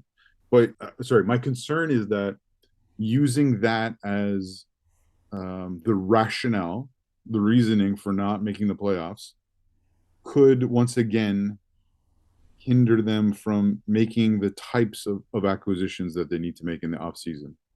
In the same way that, was it last year where they're like, oh, we were so close, or 2 years ago? Yeah, because he said we're not going to bring in 10 players, and... Which is okay, that's okay. Well, I'd like them to bring in 10 players, that's the thing. It's like, all of these players that haven't signed the options, and we'll come to that in this part in a sec, I'm happy if they all move on and they just do bring in a bunch of new players. But then you are bringing in new players that have to get chemistry with everyone and understand the systems and everything like that. I get that as well. You can't always just blow things up. It just feels the need to take this next step. Yeah, look at Nottingham Forest, right? Yeah, that's true. Yeah, we don't want to be like them. No, but even though they brought in some quality players, that's another discussion. But no, to me, the number's not the important thing. Obviously, if it's like 2 or 3 players, that's probably not enough. But overall, the number is not the most important thing. I think it's the quality of what they bring in, is the most important. Yeah, it has to be better. If they bring in 4 to 6 players and they are considerable upgrades on what they had in 2022, then I think that they could be competitive on the 4 fronts that they'll be facing in 2023. Yeah, it's going to be tough, and they are starting the year in the Champions League, and they're starting... I mean, the pre-season... they're going to Europe. I understand it's Spain that they're going to, and then they're also going to be taking part in a Palm Springs tournament against MLS opposition, and I like that, and they need to do that, and I might go down for that. It should be a fun kind of trip, because my love for these pre-season tournaments. Don't think Mickey Mouse will be there this year. I don't know what they have in Palm Springs. I always mix up Palm Springs and Palm Beach. Palm Springs is not. It's not. It's the deserty one, isn't it? Yeah.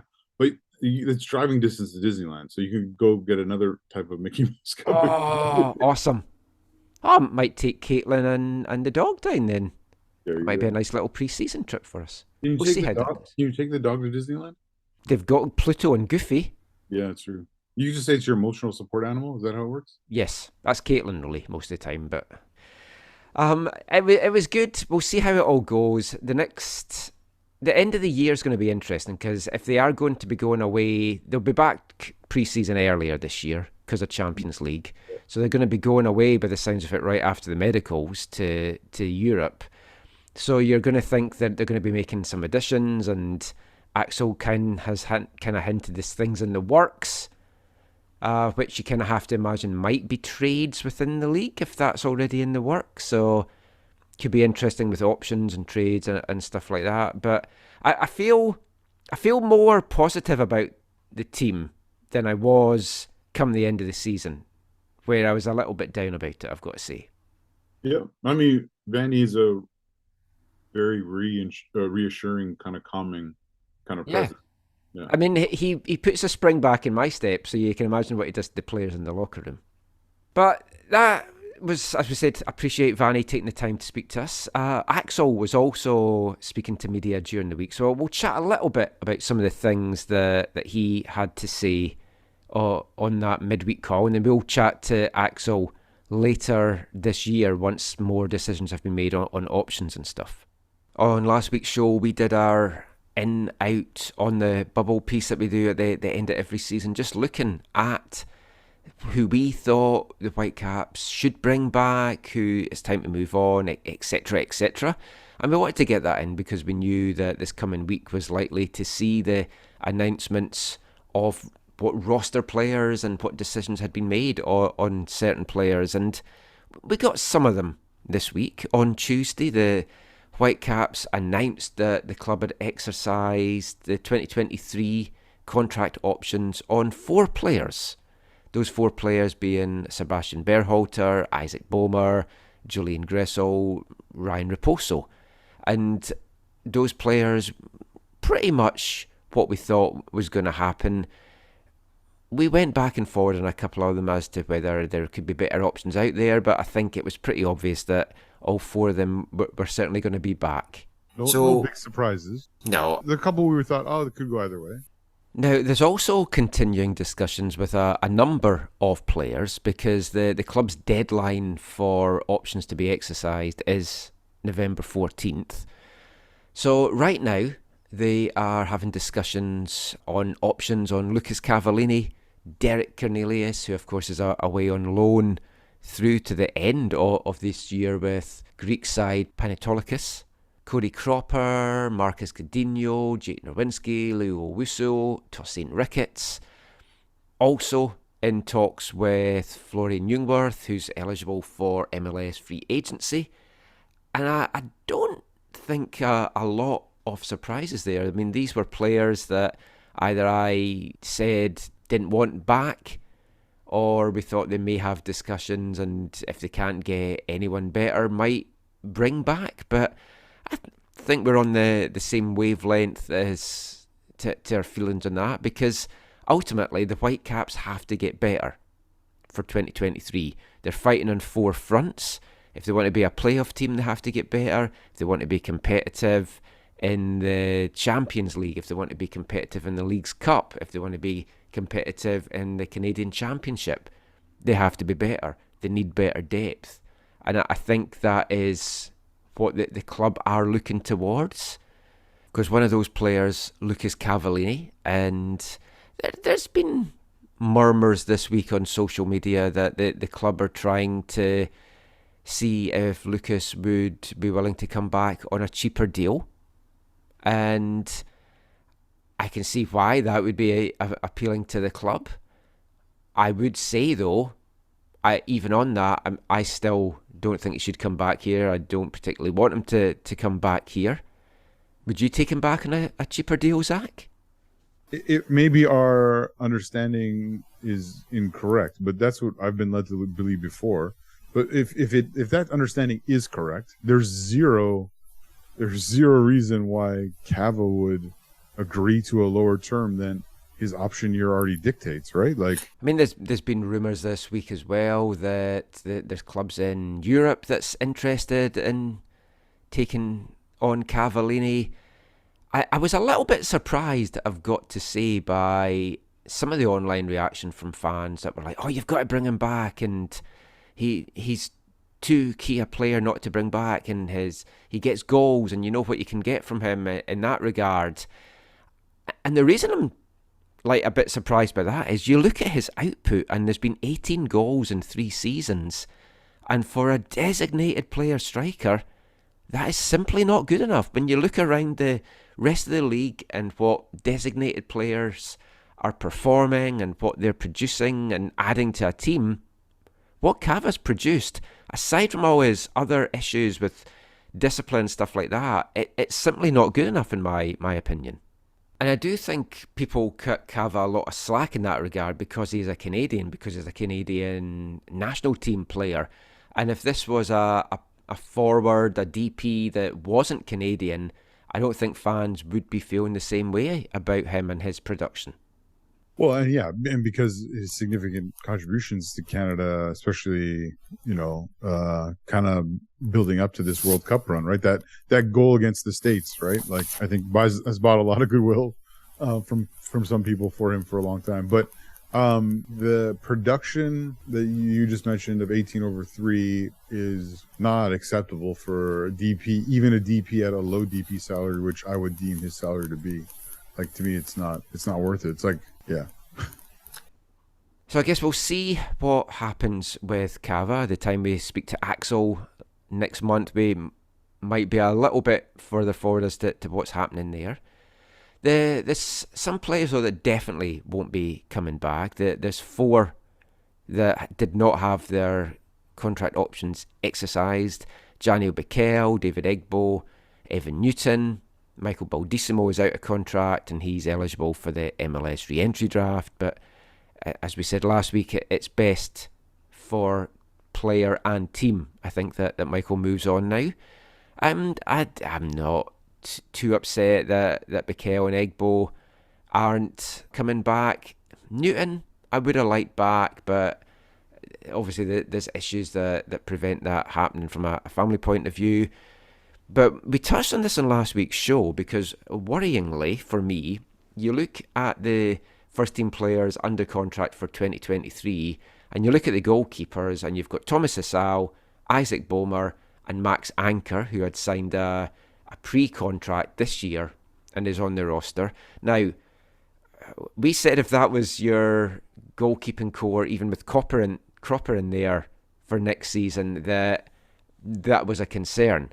You look at Bomer, Hasal and Anker, and that's a big concern. And I would say I'm fairly confident that is not going to be the 3 MLS goalkeepers that's on the roster come first kick next season. But they surely have to add an experienced goalkeeper in there. And I mean, that's great for your salary budget, and I'm all for Hasal again being given the number one job, and then rolling with that for at least another year, maybe longer. But yeah, I agree with your long-standing perspective that they need an experienced keeper in the team. Now, talking of goalkeepers and the importance of having a good goalkeeper, Jim Curtin was interviewed by Taylor Twellman at the halftime of I think it was the Texas Derby. It's the games have all kind of just gone into one today. And Curtin said the Philadelphia Union's analytics department has identified the goalkeeping position as the singular most important position when it comes to points gained, points saved, overall in a season in matches. And he's spot on, because I feel that in MLS in particular, with it being a salary cap league, and you can look at it here in Vancouver on and off over the years as well, but I don't think we've been that bad here in that regard. A lot of teams across MLS undervalue the importance of having a goalkeeper.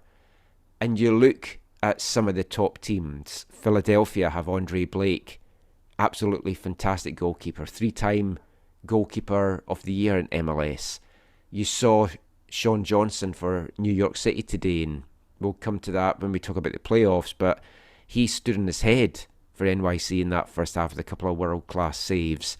And it's just so important to have that. Here in Vancouver, you look at our goal difference for the season, and you're pushing for the playoffs, but you finish the season with a goal difference of -17. How different could that have been with a different goalkeeper in there if Max Crepeau had hung around and had stayed in there? And I think the Whitecaps need to go out and bring in an experienced, good goalkeeper that challenges Thomas Hasal, maybe takes the number 1 spot, but it's a key position for them. I'm not saying a good goalkeeper would have stopped all those goals that went in the back of the net, but I think we've seen over the years with the likes of Ousted and Kripo and Marinovic, if you spend money on a top goalkeeper, you do get those big saves that can sometimes turn games around. Yeah, there's a reason why LAFC was willing to part with so much, tam to get Maxime Kripo, because he showed in Vancouver that he is a difference maker when it comes to points. So I speak about depth, and that I hope the Whitecaps are going to be better in depth and better all round and improving the team. And I'm quietly confident that they will go out this off-season and make those additions and build to the core players that they currently have in. And I think we will be seeing a better Whitecaps in 2023. Yeah, I think the hope is, and you've talked about this before, I think, but the hope is that the fact that they're in the CONCACAF nation or the CONCACAF Champions League is that they can't wait till the summer to bring in difference makers. They need some. They need to bring in some quality and get them ready. And hopefully, like you said, the preseason that they've planned will do that. So let's hope all of that comes to pass anyway. I want to get into a little bit of what Axel said during the week in his kind of end of season wrap up press conference. And we won't get into it all, but just a couple of things that he said he said it's disappointing in not making the playoffs, and everyone at the club is disappointed in that. He said that their job now is to look at why that happened, what has held them back from making the playoffs, and everything's on the table. They've worked a long time on things they need to improve upon, but it's good that they are looking at all aspects. And when he said that, he went on to clarify he's not talking about, I'm going to just fire the coach because we didn't make the playoffs. Because it's always awkward when he's sitting there at these end of season press conferences beside the coach.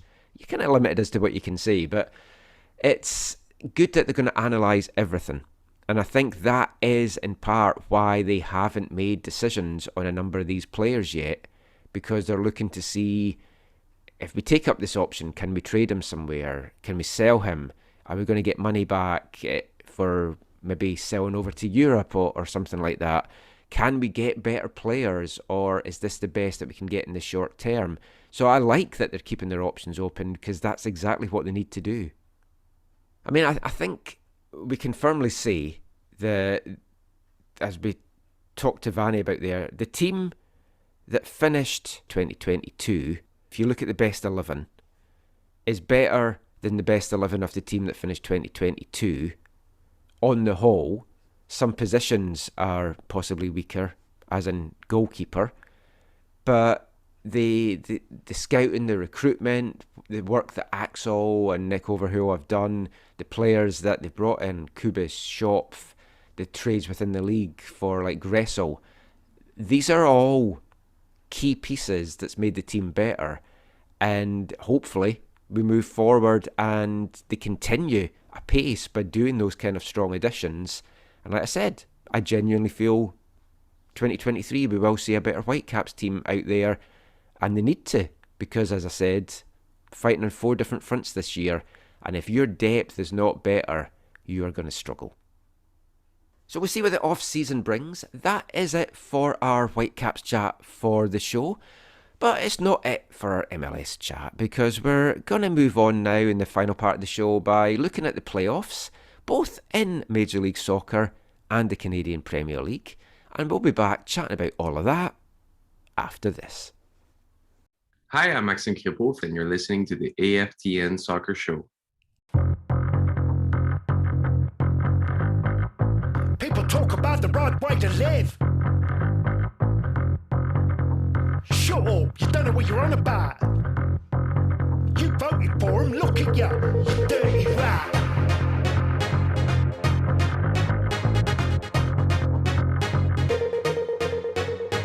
People talk about the right way to live. Shut up, you don't know what you're on about. You voted for him, look at you, you dirty rat.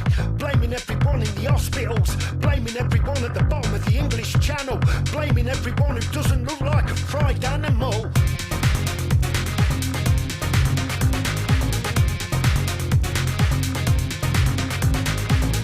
This is espionage, and you're the self-saboteur.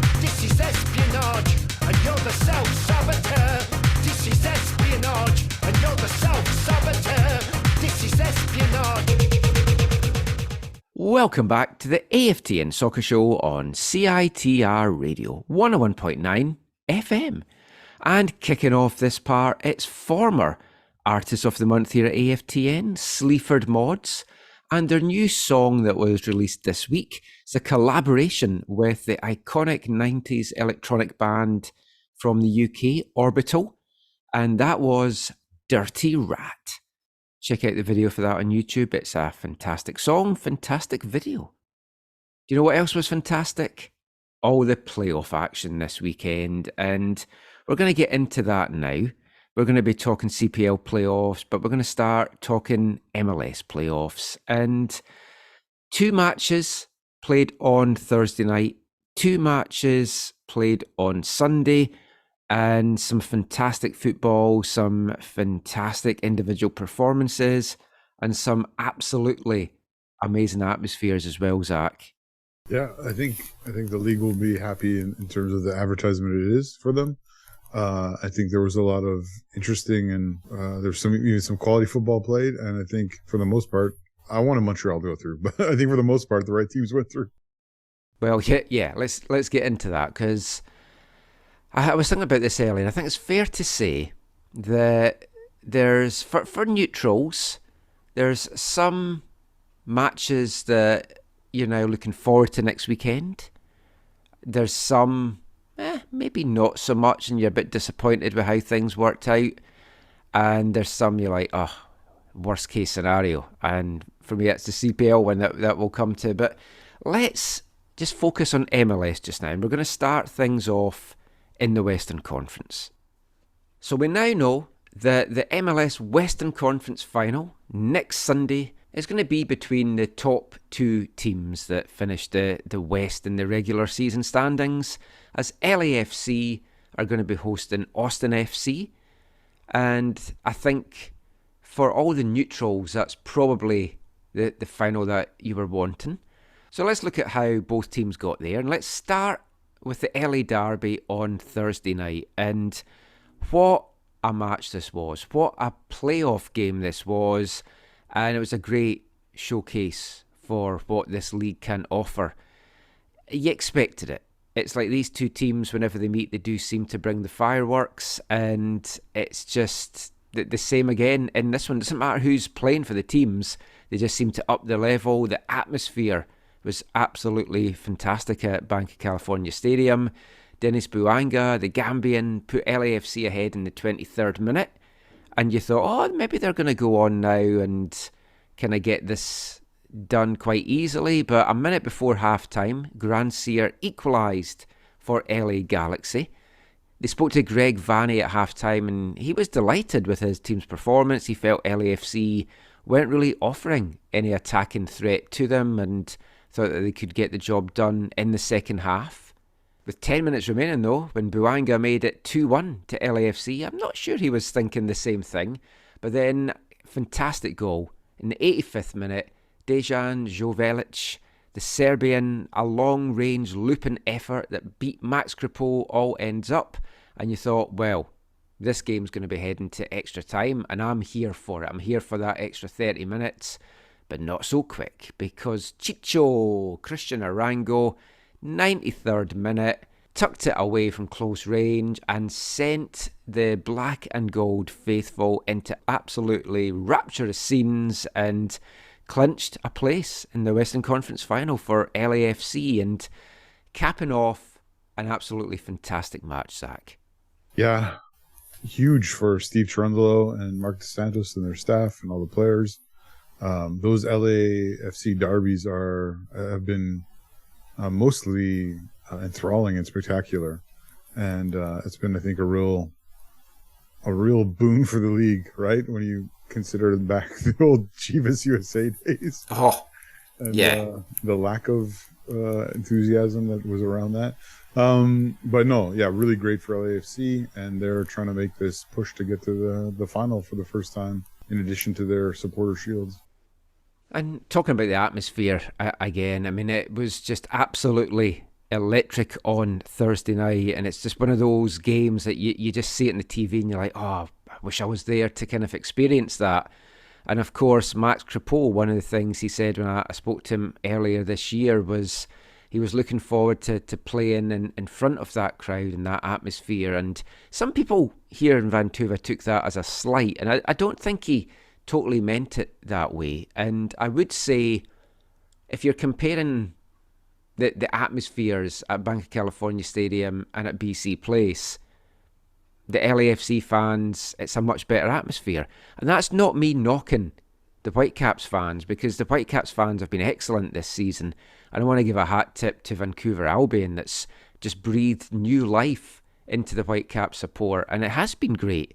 But it's what you get in a soccer-specific stadium, a more intimate venue, as opposed to like a cavernous venue like BC Place. And you see it around the league, and we're going to talk about the Texan Derby in a minute and the atmosphere in Austin, and it's just what comes to that. And I don't knock Max at all for making comments like that. And of course, a lot of people here in Vancouver will have wanted the Galaxy to win and will be firmly in the anyone but LAFC camp because of Max Crepeau, because of Mark DeSantis. They're not going to want them to win, and I totally understand that, and I would not knock anyone for that at all.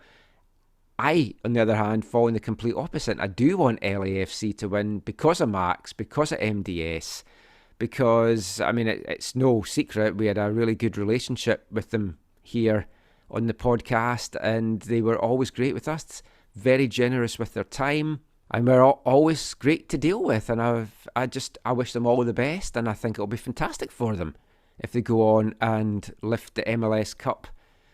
Of course, they're 2 games away from that now. Standing in their way of getting to the MLS Cup final are Austin FC, second season team, and they're already in a Western Conference final. And it was a dream, really, for MLS. You had an LA derby, you had a Texan derby. And the atmospheres in both were tremendous, and that game in Austin, absolute cracker on Sunday night. Austin came through it 2-1. Both the goals for Austin coming in the first half, 2 goals in a 3-minute spell. GT put them in the lead in the 26th minute, and then, of course, who else? Sebastian Driussi in the 29th minute with a nice finish.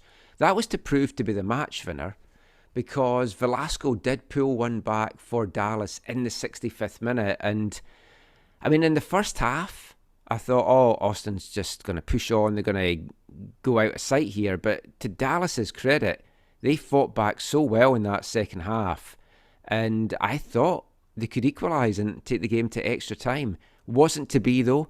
Austin run out 2-1 winners, and you've got to say a huge well done to Austin, but you've also got to say as well a big well done to Dallas, because last year the Texan teams, bit of a laughingstock in MLS, the 3 of them didn't make the playoffs. Now you've got 2 of them in a game like this, really turning things around, and it was another great occasion. And for Austin, as so much of it has been this season, led by their main man, Sebastian Driussi. Yeah, not a BC Place, but in the rest of the season, massive for them.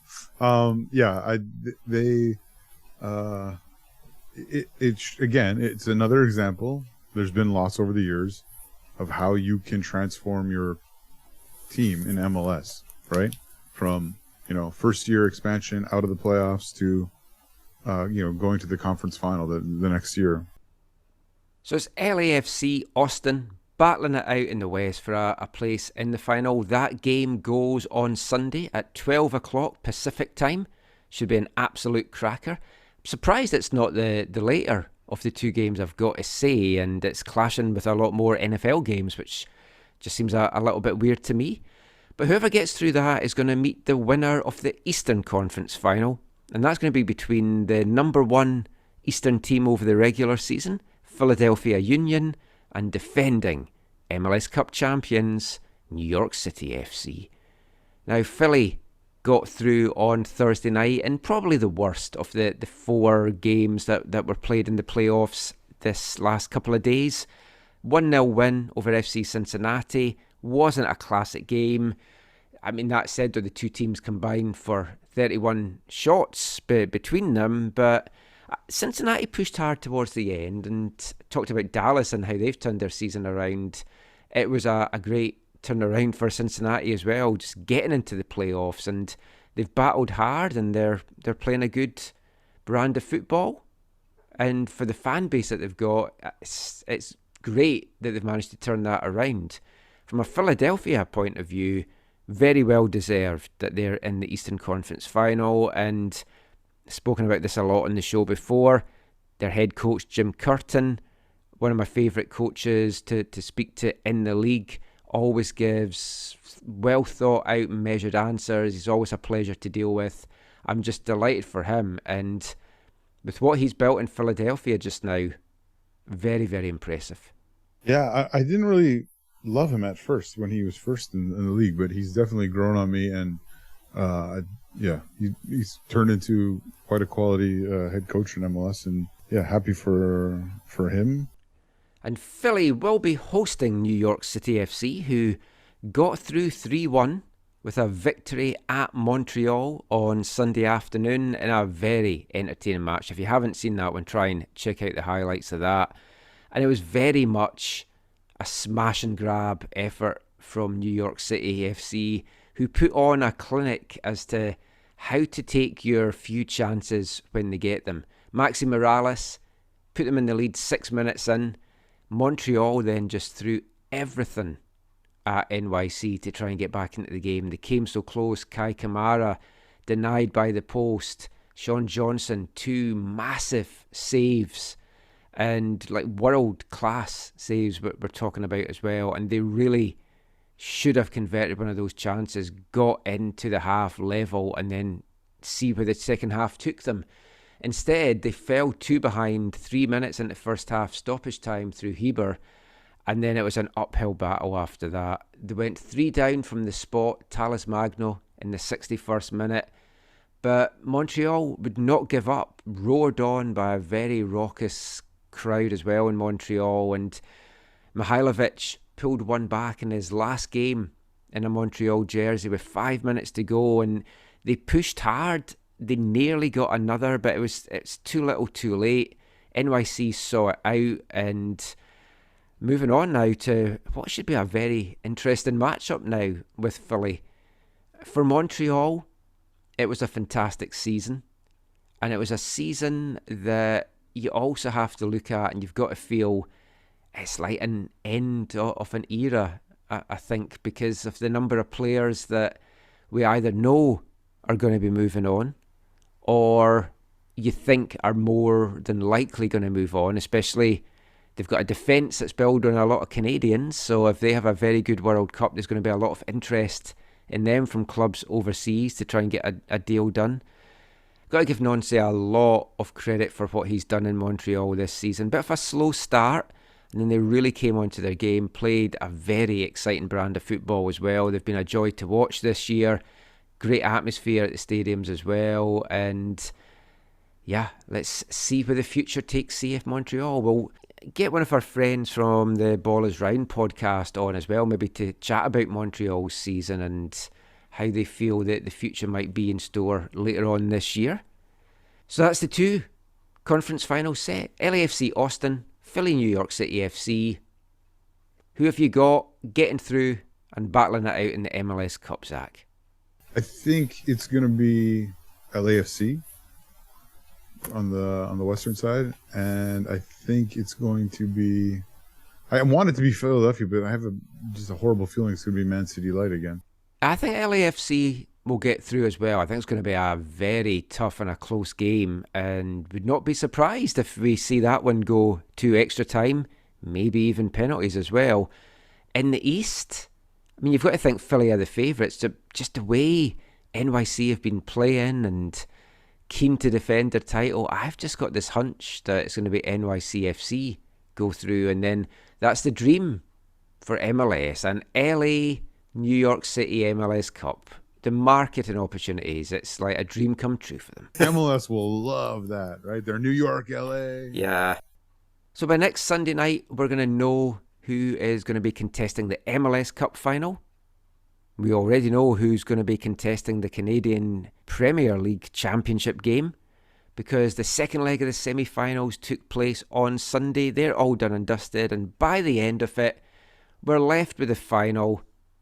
I don't think either of us really wanted, Zach, as it's going to be Atletico Ottawa hosting Forge FC, an all-Ontario clash, and One Soccer are just going to be so delighted about that.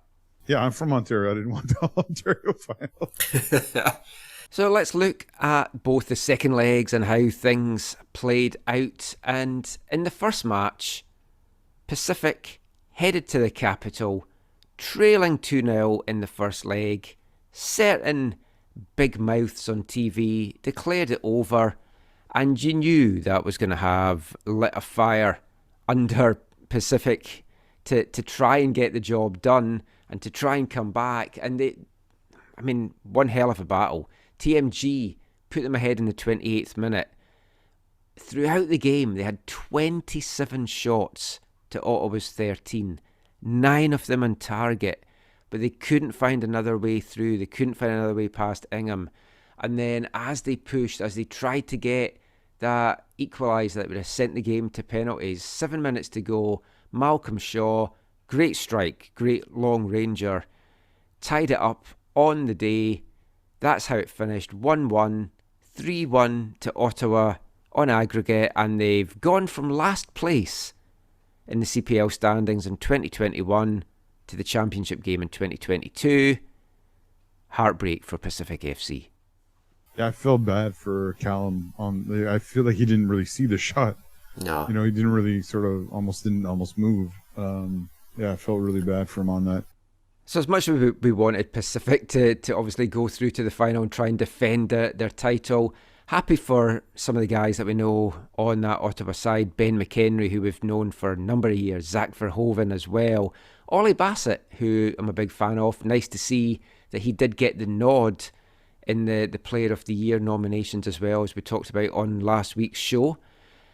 For Pacific, I think it's just highlighted to them as to the need they've got for a number 9 striker. And when you've got those shots and you can't convert it, missing that big centre forward is what really cost them. But now that we know Ottawa's in the final, for me, I want Ottawa to go on and win it now. Yeah, well, yeah. I think this. We've talked about this in previous finals. There's a significant anyone but Forge. Yeah, ABF, anyone but Forge. And I know we've got some Forge fans that listen to this, and hey, I will cheer your team on when they're representing the CPL in any CONCACAF competitions, but I don't know what it is. I just find it hard to cheer for them in the CPL, and I think Bobby Smirniotis is a great coach. He's one of the best Canadian coaches out there, and he should go on to bigger and better things. But I'm wanting Ottawa to get this job done. But let's look at how Forge got to that final. Wow, what a game that was. So many talking points. It finished Forge 2, Cavalry 1, which saw Forge go through 3-2 on aggregate. All the goals came in the second half of this one. David Chaunière put Forge ahead in the 69th minute. 6 minutes later, Rubens Passius from the spot made it 2-0, and you're thinking, I don't want to sound like Gareth Wheeler there, but you're thinking game over. But nope, 78th minute, Meyer Bevan pulled one back for Cavalry, who really threw everything at Forge to try and get that breakthrough. But again, it was a case of what I spoke with Montreal, too little, too late, and they just couldn't get that equaliser and send that game to penalties. Despite all those goals and the action, the main talking points that came out of the match all happened at the end of the first half, and it was 2 red cards. The first of them to Kyle Becker in the 43rd minute for, as Terry Dunfield worded it on the commentary, Elijah Adekugbe running into Kyle Becker's foot. You know, the foot that was about 5 or 6 feet off the ground. I appreciate Terry, but I don't agree with him on this one at all. I think you said it to me too. Becker looks and sees him. Yep. He looked up to see where the player was. He saw that the player was there, but still went for the ball and still raised his foot.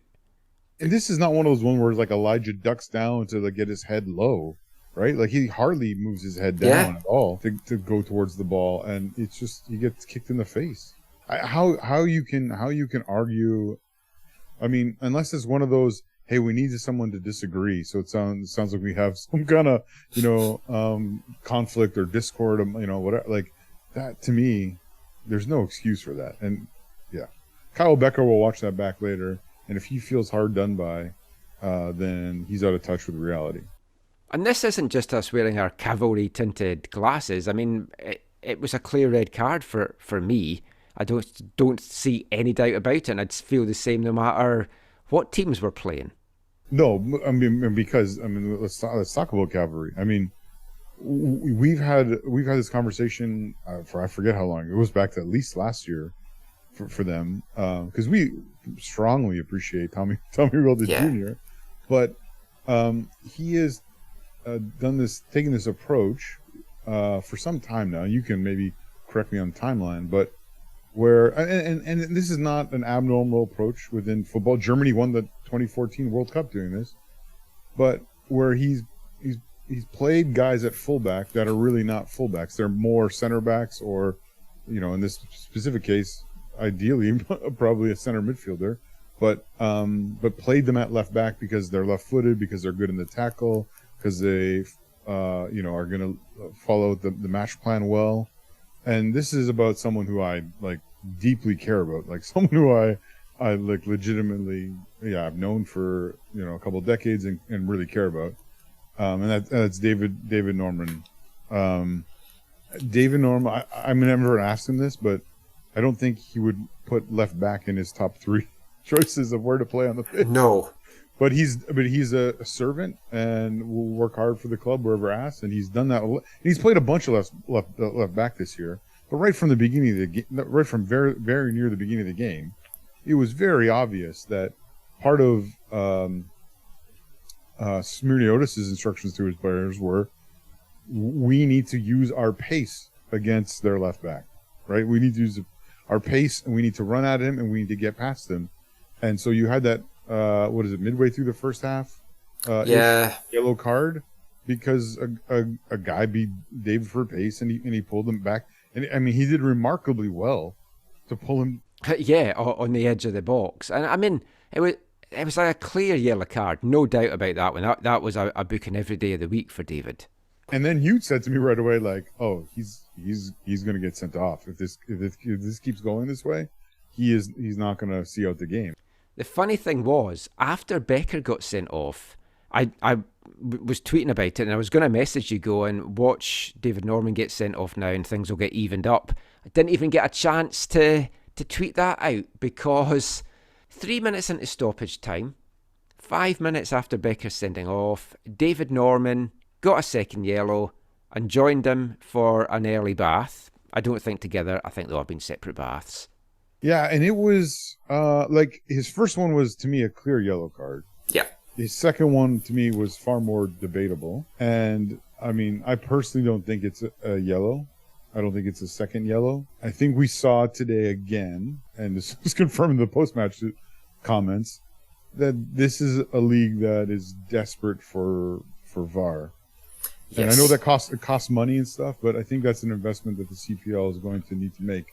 Because the part of the conversation of the Canadian Premier League is this whole idea about growing the game as a whole. So this is not just about players and their pathway to professionalism. It's about coaches. It's about the backroom staff. It's about the executives. And included in that, it's about referees. And the referees are growing with this league. And they're probably not quite where they could or should be, or ideally would be, which is maybe unfair criticism, but refereeing is something that gets highly criticized because of when it changes a game or impacts a game like this, you're going to hear about it. And VAR is there ultimately to help the referee. Now, I don't know if you're actually aware, Zach, but VAR was introduced into Scottish football this weekend. It was meant to be coming in at the start of the new year, but they've brought it in a little bit early. And I think the best word I could use to describe how things went down this first weekend of using it was carnage. And I don't mean that necessarily in a bad way. It's just there was a lot of VAR reviews needed.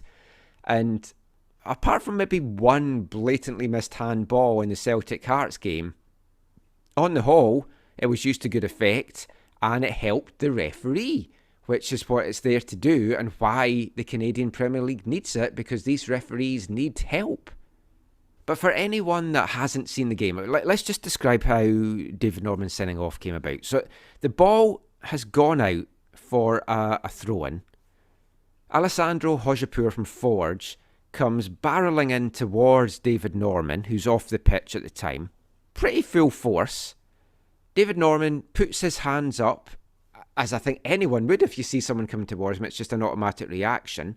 Puts his hands up to kind of lessen the impact. As the players come together, he kind of shoves Hojapour.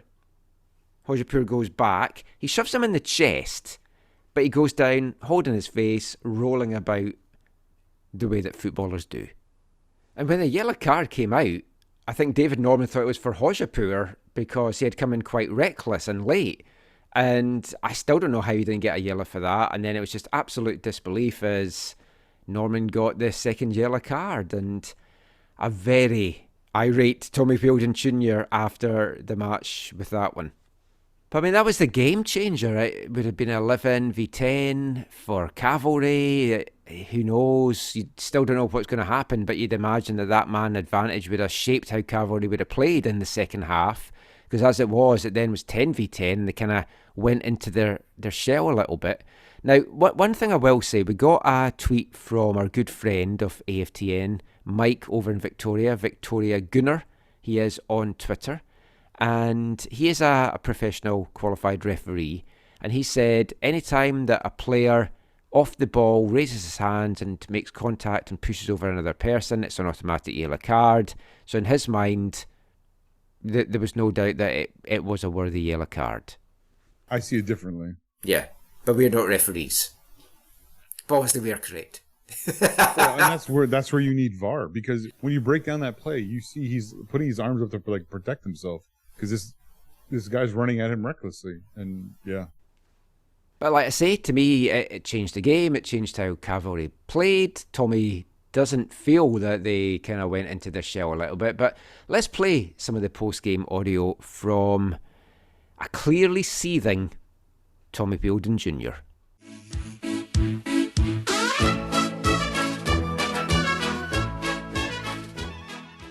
Listen, we haven't got VAR in this league because I think there'd have been a lot of things changed in this game if we'd have had VAR.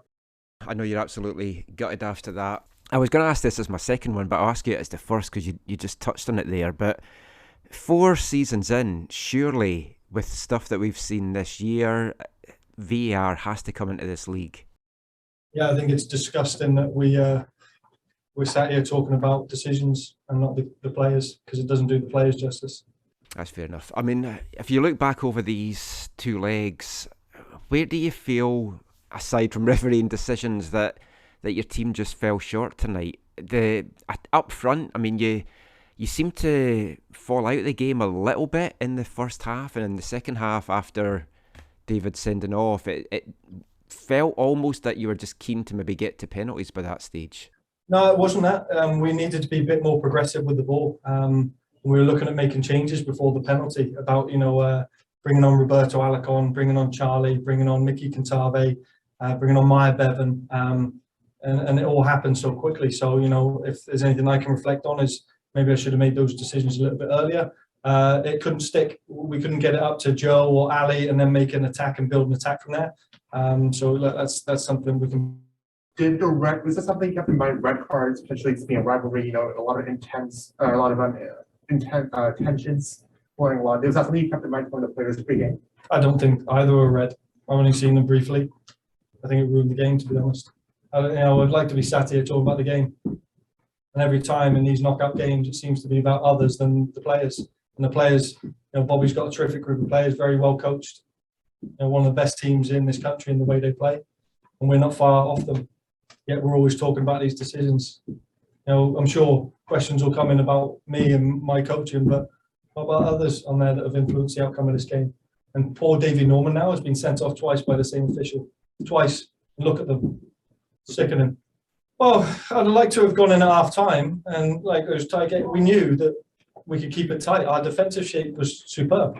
All we wanted to do was make sure we created a bit more on the attack and found Ali Mushi in the pocket, Joe Mason in the space, and then built an attack from there. And that would be something we would have adjusted half time. And then we have to readjust and talk about something else. And then you have to readjust again because of decisions. But that's it. It seems to be there's no easy games in here. And it seems to be as soon as we get something, better balance up the scales. Can you tell me the mood of the kids in the room? They're sick. They're heartbroken in there. I guess, what can you say to them at this point? I thank them. I thank them for the efforts because no matter what's thrown at us, we didn't quit. We kept going. We could have played for another 90 minutes and the boys would have kept going no matter what's thrown at them. That's the one spit thing and give it because it's okay, it's okay to be given all the decisions and moments like that. It's how you react when things don't go your way. And it seems to be a lot of things don't go our way and they're still there.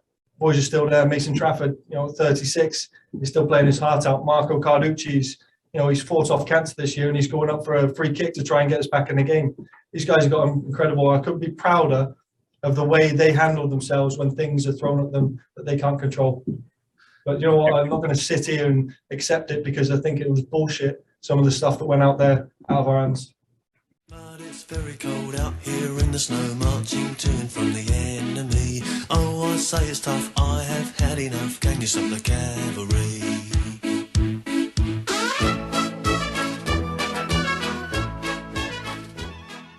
So a very angry Tommy Pildon Jr., some very short answers he gave in that post-game conference, and as you heard, just thinks it's disgusting that there's no VAR, and it's basically bullshit that you're having to talk about referees instead of the players and the performance and his coaching decisions and stuff. But I mean, if you're talking about Tommy's coaching, there have been Cavalry fans not happy tonight that Cavalry have again failed to deliver a championship. Despite good regular season, when it comes to the playoffs, when it comes to championship games, the big games, Tommy Pildon hasn't delivered and hasn't got them over the line. And there's even a few calling for his head tonight.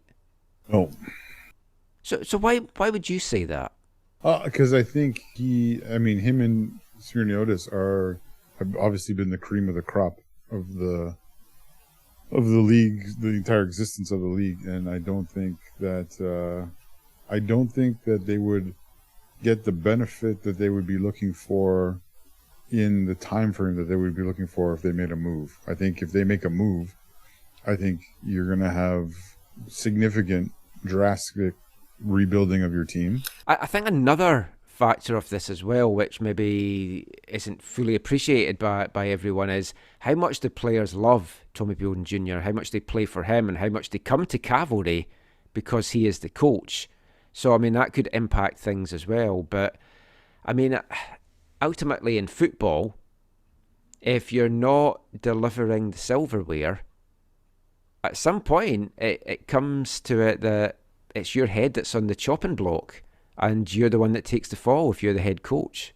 And then depending on who you bring in, just the knowledge of the player base within the league, within the country, I think that he knows the level, he knows what's out there. I think for the most part, I think there's maybe only one or two other people are on the same level with him when it comes to that.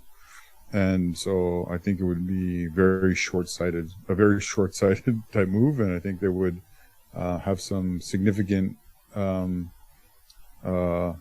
to long-term suffering if they chose to go that route. But I think they have an ownership group there that is not the type that is. I think they're in it for the long haul.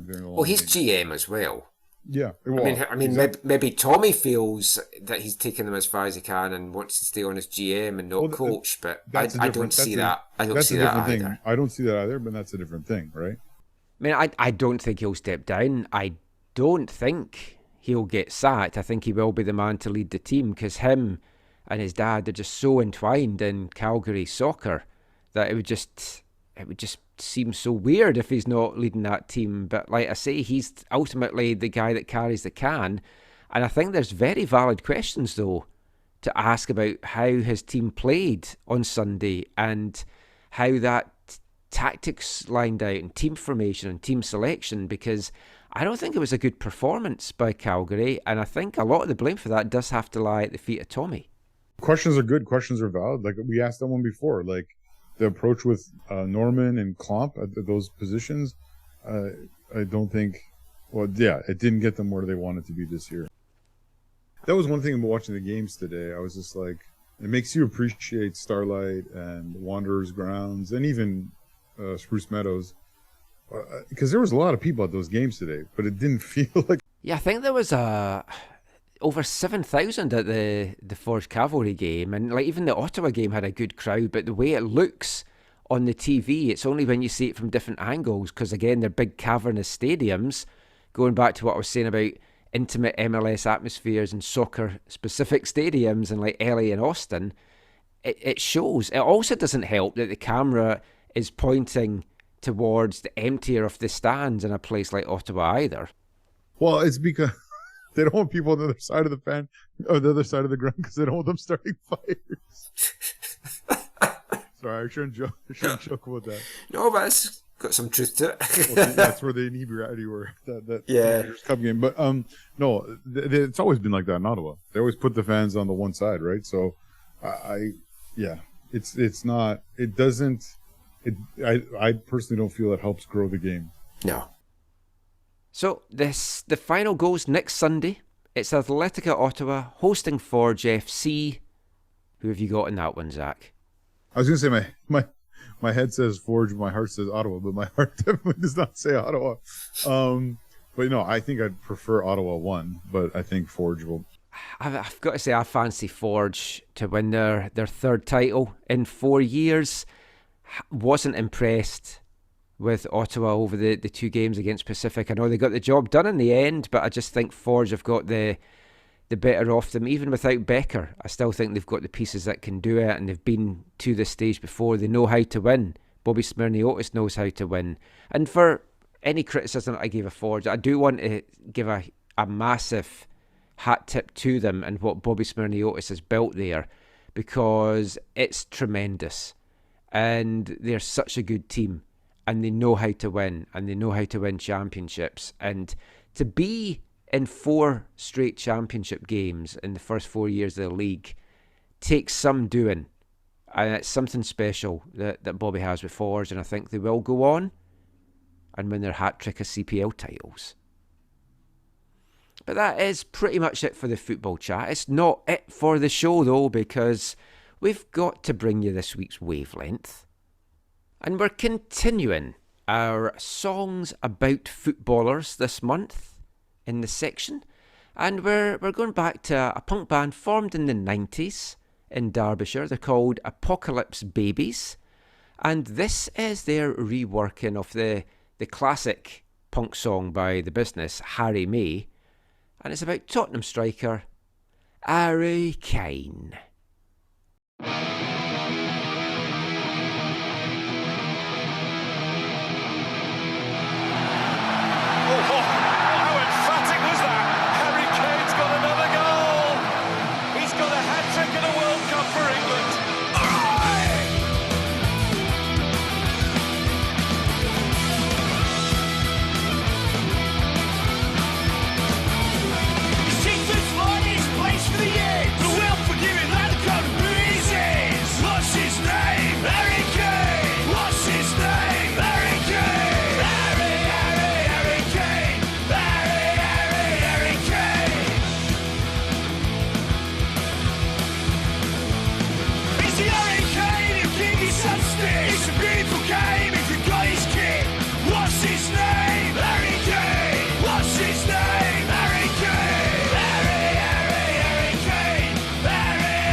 dick. Shutty Diego, bring the ball out your neck.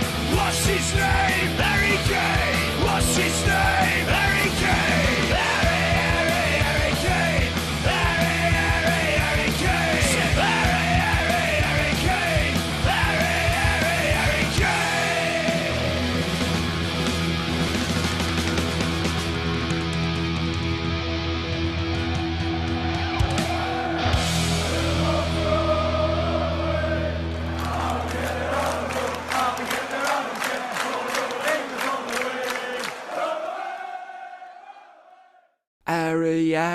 Harry Kane. Apocalypse babies there. Harry Kane. Well, that is it for this week's show. Just before we go, though, Zach, any final thoughts? Anything that's caught your eye this week or you want to chat about? You can find me on Twitter at ZacharyAM. And this week, just in the last few days or whatever, was I think it was the 40th or 50th anniversary of the Olympiastadion in Munich. And so Bayern, I sent you a picture of this earlier in the week. Bayern had these really polarizing jerseys made that they wore. Was in their cup match last week, I think. And then, anyways, there was a derby played at the Olympiastadion. So an 1860 versus Bayern derby, where Bayern wore their red kits in the first half and the special kits in the second half. And they played 1860, of course. And it was kind of like the old days. There's all old timers, but some still quality players who played. And Bayern won 8-6. But the highlight of it, the highlight goal. Nah. Nice. The highlight goal though was Misimovic, a guy who I got to see when he was coming through from the second team. He didn't make the breakthrough at Bayern. He went, kind of made a big impact for his country, but also for Wolfsburg. He was part of the Wolfsburg team that won the Bundesliga years later. But I got to see him play in 2003. But he scored from about half. But it was like a quality. It wasn't just like a hopeful. It was like a quality strike. So if you go on Bayern's webpage, you can see highlights of the game. Or if you go on their social media, you can see the Misimovic's goal from half. It was quite nice. Talking of German jerseys. No, Michael. You don't know where I'm going with this. Oh, I do know where you're going. No, you don't. You don't like that Bayern jersey that's got the orange and the green and the white. That's the one I was just talking about. Oh, is that the same? I love that jersey. Yeah. As I said, it's polarizing. People on social media are like, "This is the greatest thing. Take my money," or they're like, if I was going to get a Davies jersey for Bayern, it would be that jersey. I don't even know. This is weird. I don't even know if they put them up on their. I didn't see them on their store the day they were wearing them. They weren't on the store, so I don't know if you can. What are they? Canada Soccer? Oh my! Can't get those jerseys anywhere apart from dodgy flea markets, apparently. But yes, what I learned this week, I love cup football. It's the Scottish Cup that's been taking place this weekend, and Friday night saw Cumnock taking on Dumbarton. And what I learned was Dumbarton got shortened to DUM on the little graphic on the screen. But I don't understand, for some reason, Cumnock got shorted to CMK, depriving me of my Cumdum graphic that I would have loved for years to come. Oh my. There's also a new Cumnock, because the old one was so shitty, I guess they built a new one, but they're both pretty much shitholes anyway. But that is it for this episode of the AFTN Soccer Show. Give us a follow on Twitter at AFTN Canada. Check our stuff away from the numbers, aftn.ca, and of course our YouTube channel, AFTN Canada, is the handle for that on YouTube. VMSL videos going up, and we're going to have some other videos going up. Pulled Off at Half Time is making a return in December, Zach, with a new host, and I'll be taking part in it. So watch out for that. But until next time, as always, thank you for listening. Take care. And mon the beautiful game.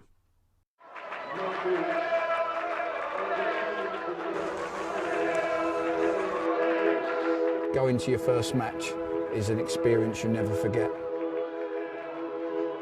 The atmosphere of what's going on around the pitch looks beautiful, and you always look and go, wow, I'd love to play here one day. If you get the bug, it's going to stay with you for life.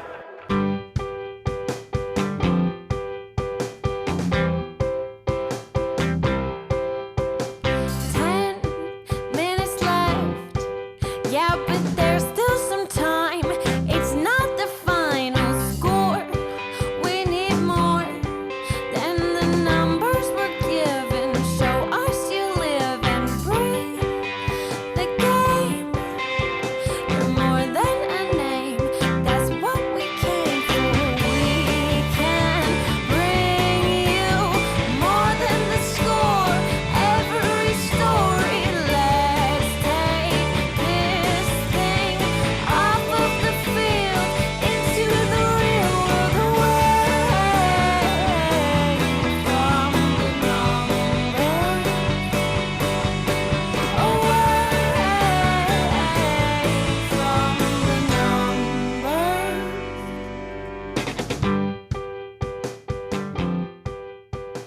AFTN